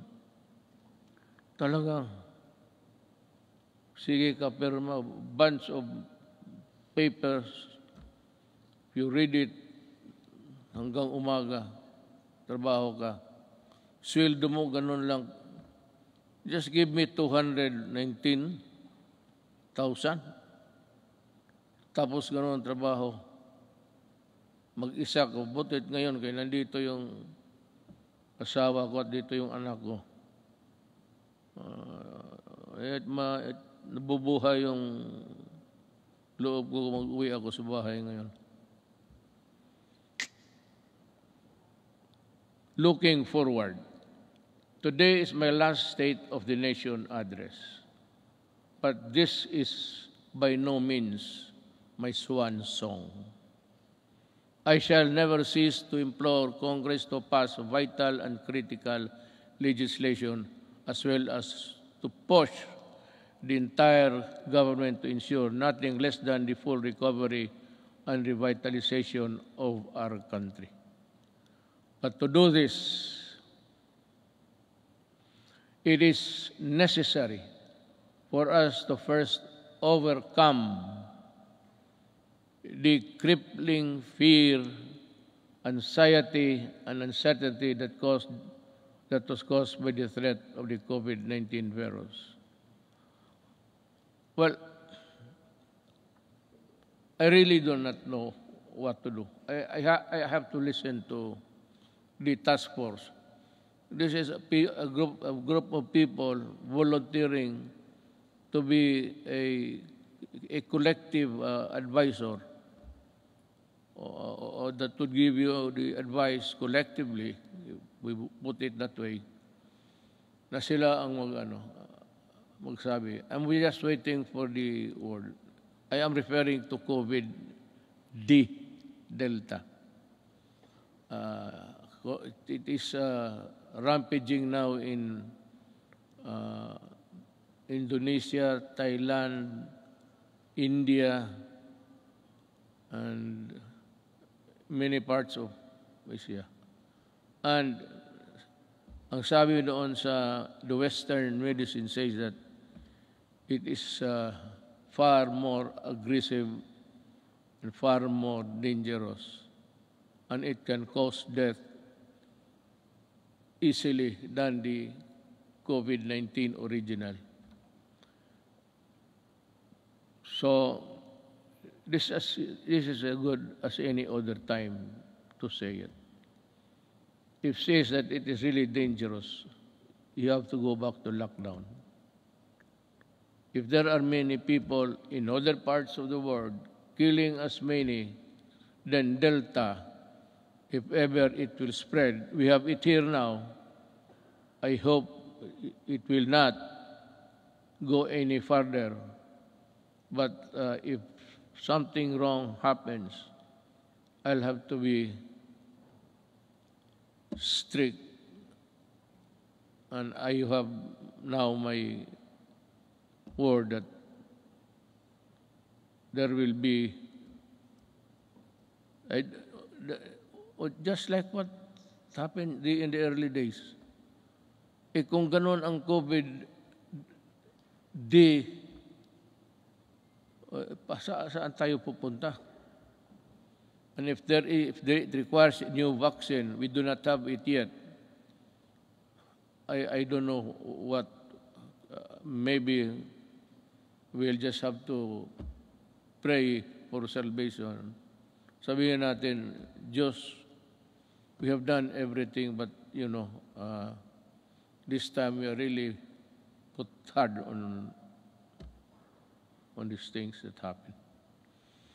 Rest assured, we will exert every effort to ensure the lost livelihood of our affected countrymen. I have recently signed an executive order creating a task force that will shepherd the country's national employment recovery strategy. The task force recently partnered with the Employers Federation of the Philippines to implement the reforms Rebound and Recover program that aims to vaccinate qualified workers to fill in more than 1 million jobs. These jobs will be created by business association in the fields of construction, information, technology, POP, and electronic to our business association. Thank you for joining in our effort to bring back lost income opportunities for our workforce. Another important component of our employment recovery strategy is the retooling of our workers to prepare them to better job opportunities. Since the start of the community quarantine, over 1.5 million availed of the TESDA's free online training program.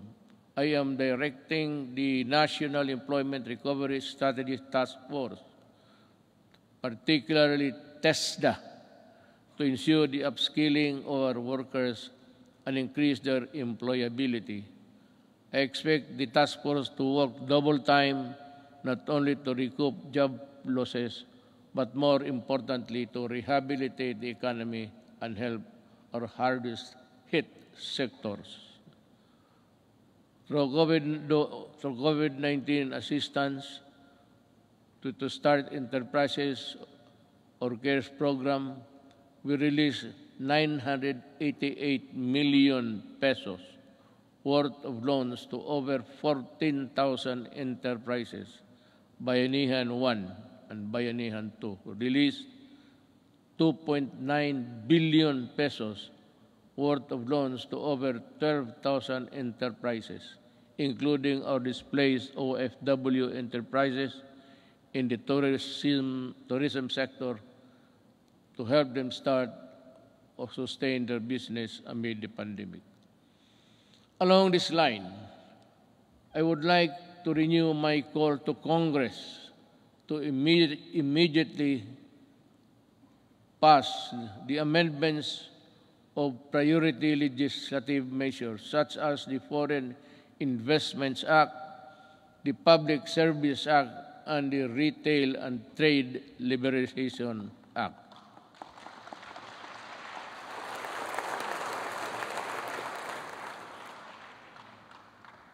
Your applause went well ahead of its realization. You have to work on this, guys, and well, I'm sure that we can have a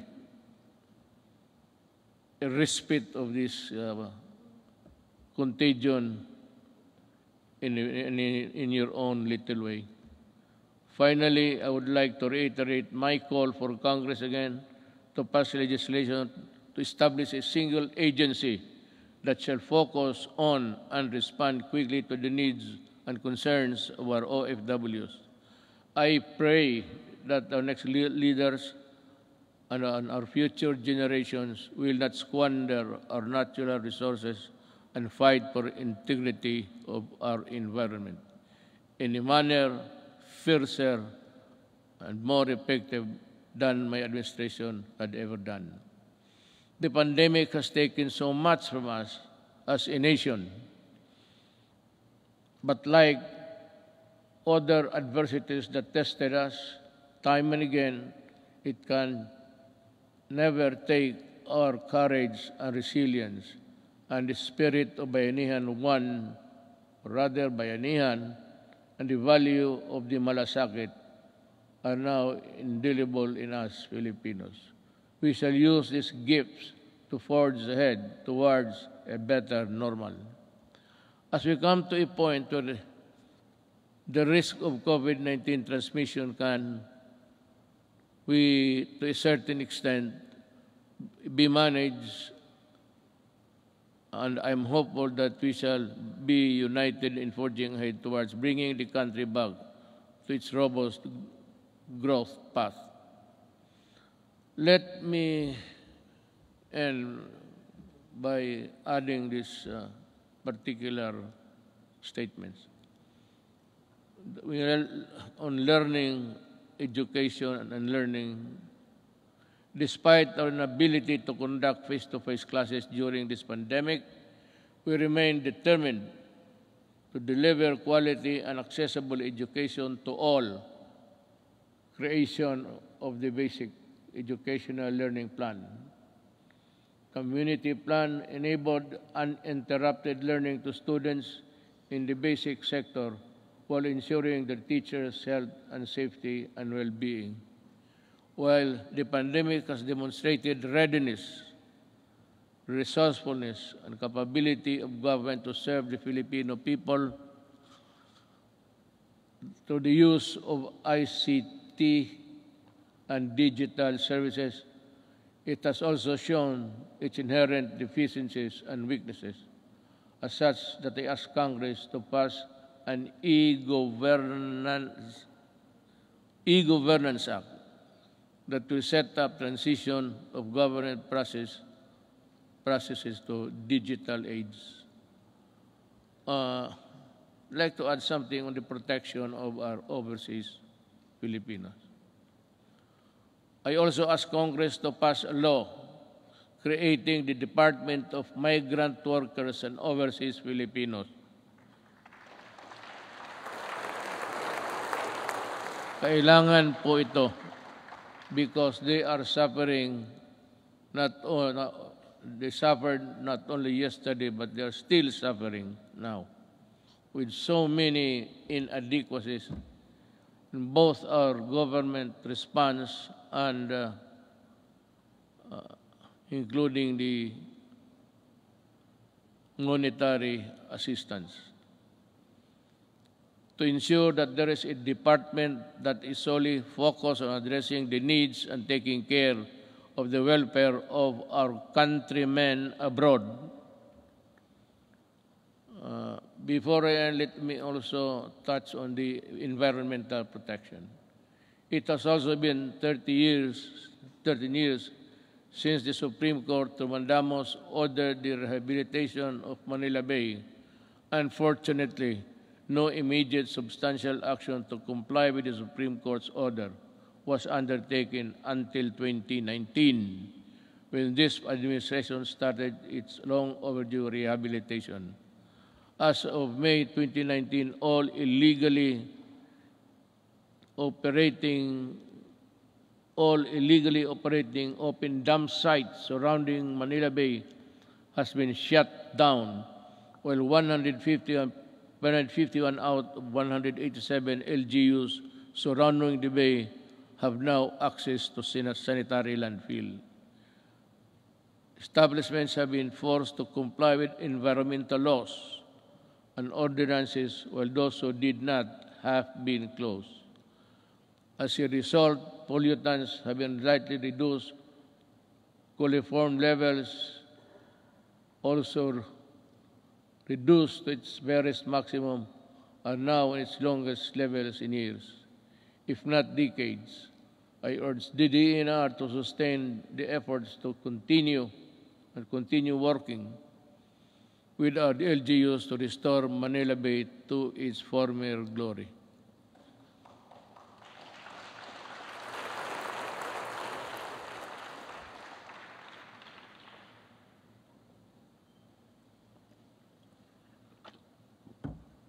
You know,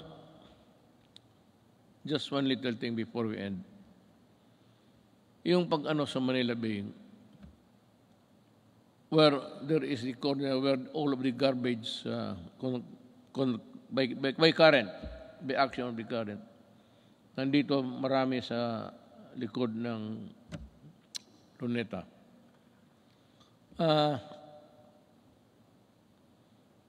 Ginawa natin yan. At nilagay tayo itong yung puting basto na which is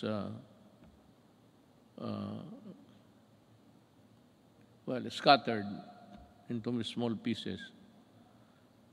Nawawala minsan yan because of the waves.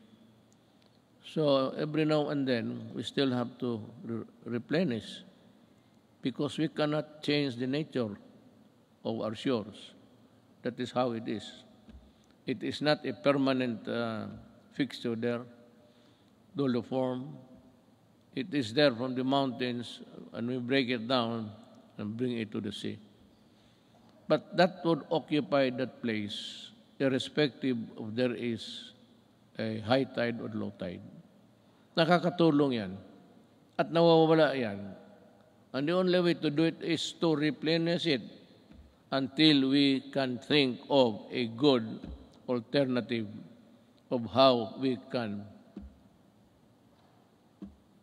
process the whole thing back to its normalcy. If there was really normalcy at that time or at any other time in the past. On the resilience, again, dinagdag ko na lang ito. So time is good, and at any other time again to ask you. In line with this, we hope to pursue the creation of public entities dedicated to managing emerging and re-emerging diseases. I thus fervently ask Congress to enact a law creating the Center for Disease Prevention and Control and the Virology and Vaccine Institute of the Philippines. We must have them. Baski gaano natin kahirap, however poor we are, I think that the Filipinos, given the proper support, and the things, the equipment that they have to use. We can, I am sure that the Filipino brain can also process or make vaccines in the future.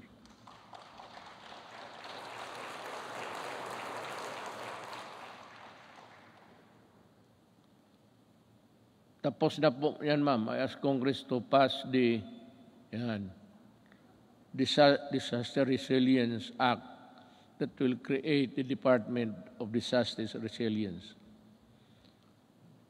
Let us also, pagkatapos ito, ma'am, ikaw yung unang tao na mag-congratulate sa akin, ha? Kaya ako nagka-utal-utal dito dahil sa iyo. Let us also pass the law implementing the Fire Protection Modernization Program to bolster the readiness of our firefighters and ensure their ability to respond to fires and disasters. Related to this, importante ang trabaho ng bombero, maniwala kayo. They must also be there during a disaster happening. Let us also push for the mandatory establishment of education centers in every city, province, and municipality throughout the country, which shall provide the basic needs and assistance to all evacuees during times of emergency. Now, there is now the conclusion. Sabi, ay, salamat.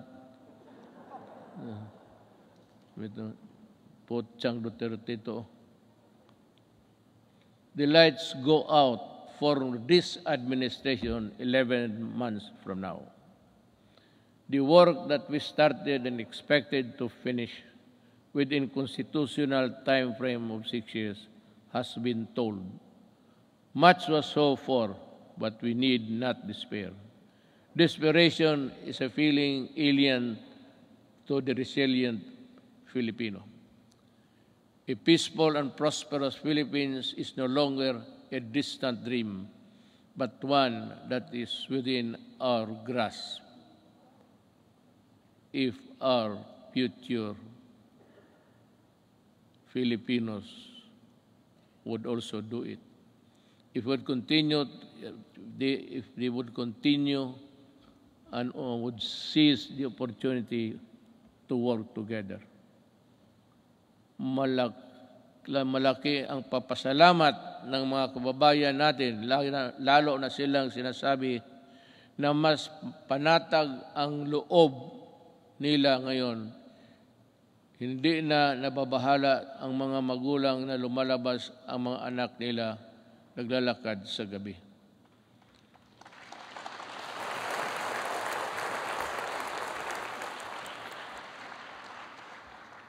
I will not elaborate on anything. You can draw your conclusion. Alam mo, when the Filipino, a father, a mother, or a child, naglalakad sa gabi, at siya ay, kagaya ng iba, even in America, you go into the inner cities of LA and New York, sa Washington, D.C. There's a corner there, they say, do not go there because you'll not come out alive. Ganon, kung hindi maglakad na sila, puro takot na lang ang nasa loob nila, ma-hold up sa jeep, tapos pati yung taga-ombudsman na buntis, patay pa, pati yung bata sa loob ng tiyan. But just to get the money to buy shabu.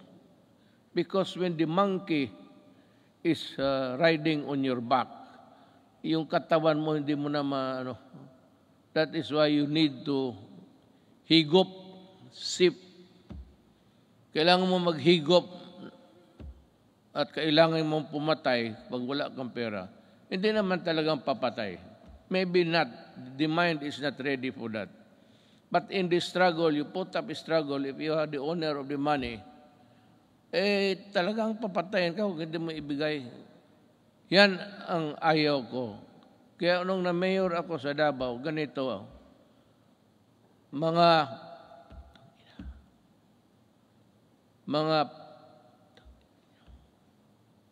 umalis kayo sa daan. Yung daan, yung public transportation is for public good. Huwag mo silang takutin na magkanto pag-uwi. Nandyan, nagiinom man sa... Yan ang hilig ng Pilipino. Mag-inuman.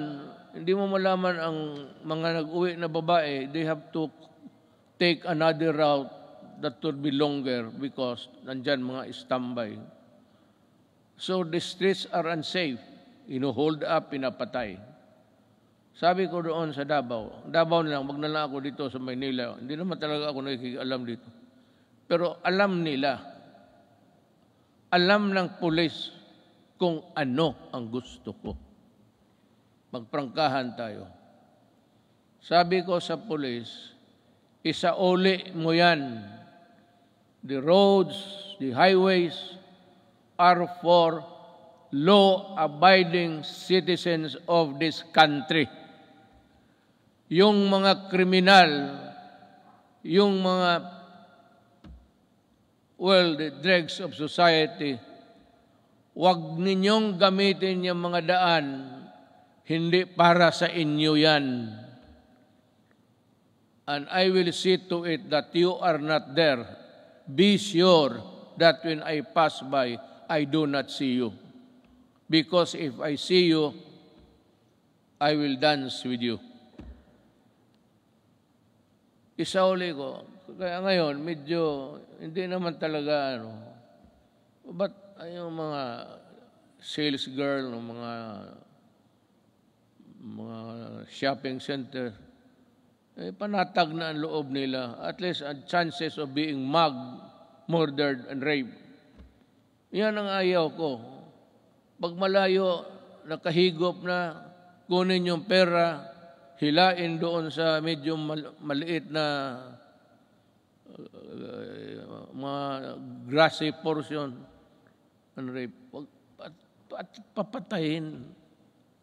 Yan ang hindi ko matanggap. Just like in Filipino sa Wikwing, I may be just a little bit crazier than the others. But that is what I am. Ayaw ko yung, lalo na magsyabo ka, tapos magpasyal ka kung ano, wala kang makuhang pera, aakyat ka ng bahay. Just like that bank teller. It was raining so hard, just like the rains that we had experienced.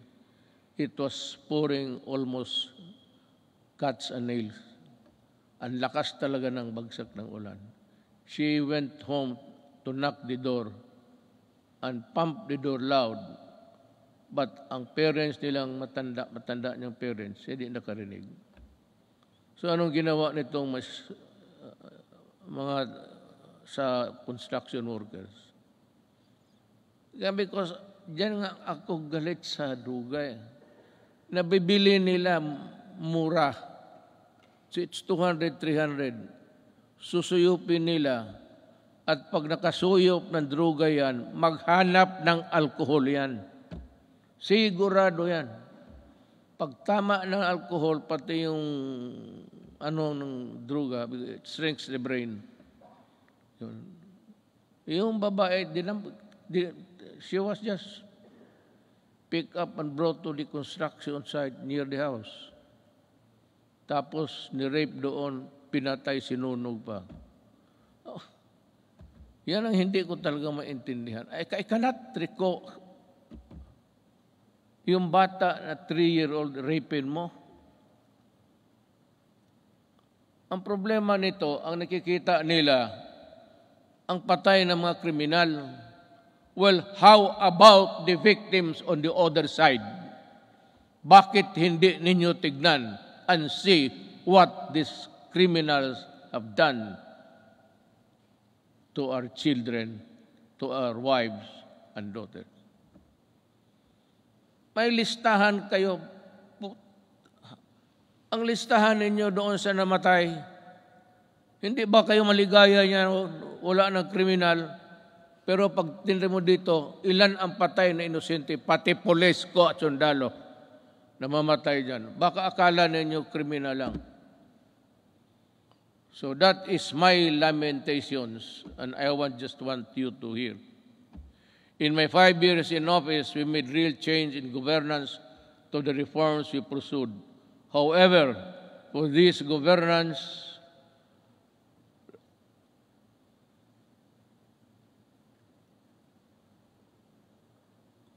must be sustained and broadened. We need to make, I'm just getting my ear. Naghihingal ako. Baka dito ako mamatay pagka-presidente. Iba na ang pitik ng ano ko ngayon. Ng kasing-kasing ko.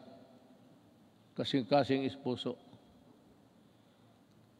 To make every public servant responsive to the needs of the people and enjoin every Filipino to assert the right to demand malasakit from their leaders until everyone lives with dignity, well-fed, educated, healthy, secure, disciplined, and empowered to contribute to the national development. I will not forever be president. But ang kulang sa Pilipino is assertiveness. Pag mayroon kayong transaction at hingian kayo, ang sabi ko sa inyo, ito ang payo ko. Murahin mo, sabihin mo, nagtatrabaho kayo at kami dito. We are following papers and you are sitting on your ass on it. Kaya dito sabi ko, makinig kayo lahat ng Pilipino, total last sunog ito. Pag may mag-follow up kayo, permit, clearance, at maghingi ng pera, murahin ninyo, sabihin ninyo, yan, sabi ni Duterte, sampaling ko kayo kasi ako nagbabayad ng buwis. Bakit ginaganito ninyo?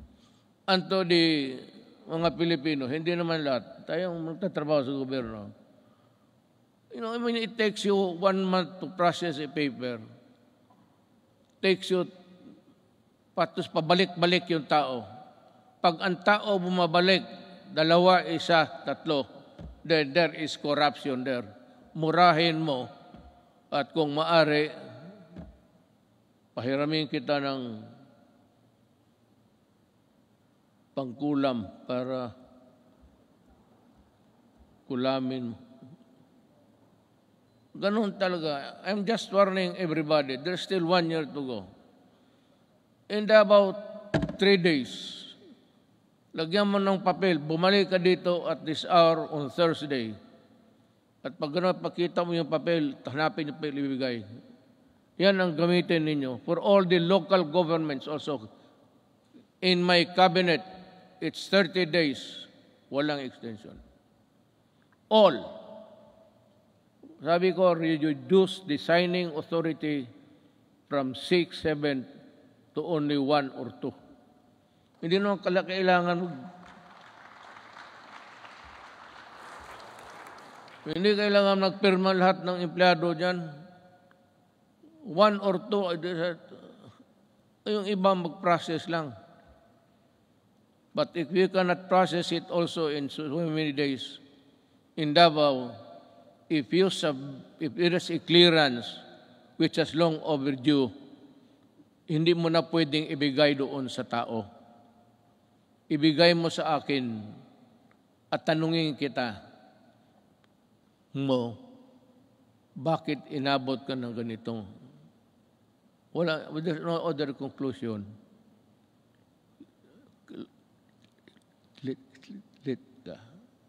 Corruption. Kagaya, what is true in Davao is true for the entire Philippines. Mabutit na rin niya nakapagsalita ako ng freely with you. Total, last ko naman itong SONA. Mabuti ang malaman ng tao na ganon ang ginagawa nila. It's not there.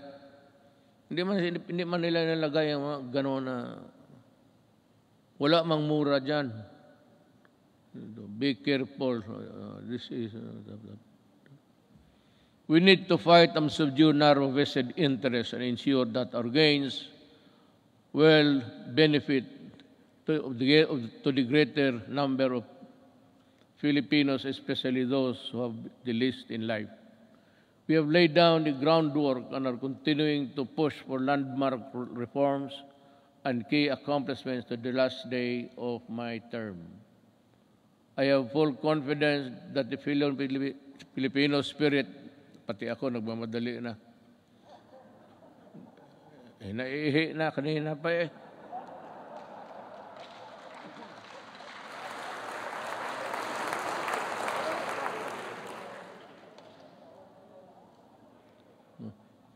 It's a natural human biology, so what's the big deal? Bakit kayo magpakpak kung napaihi na ako? Sa bagay, alam ko rin, nahiya kayo magtindig. Puno ang pila nito pagdating sa CR maya. I have full confidence that the Filipino spirit will persevere and triumph together. And together, let us rise as a nation. Thank you.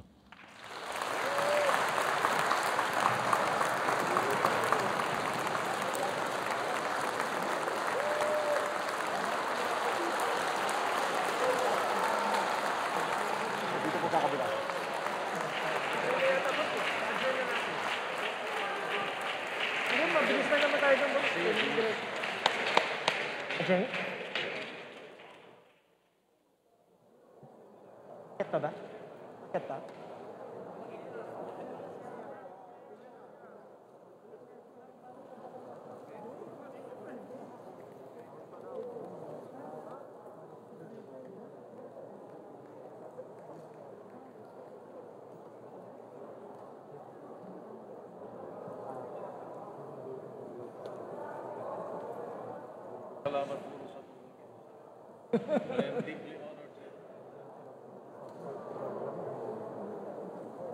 Congratulations.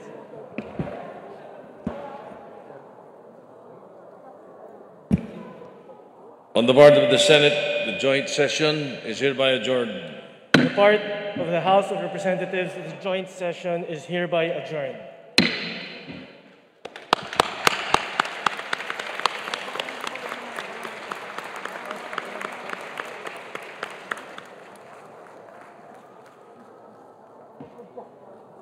Patient Mayor.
Talaga kasi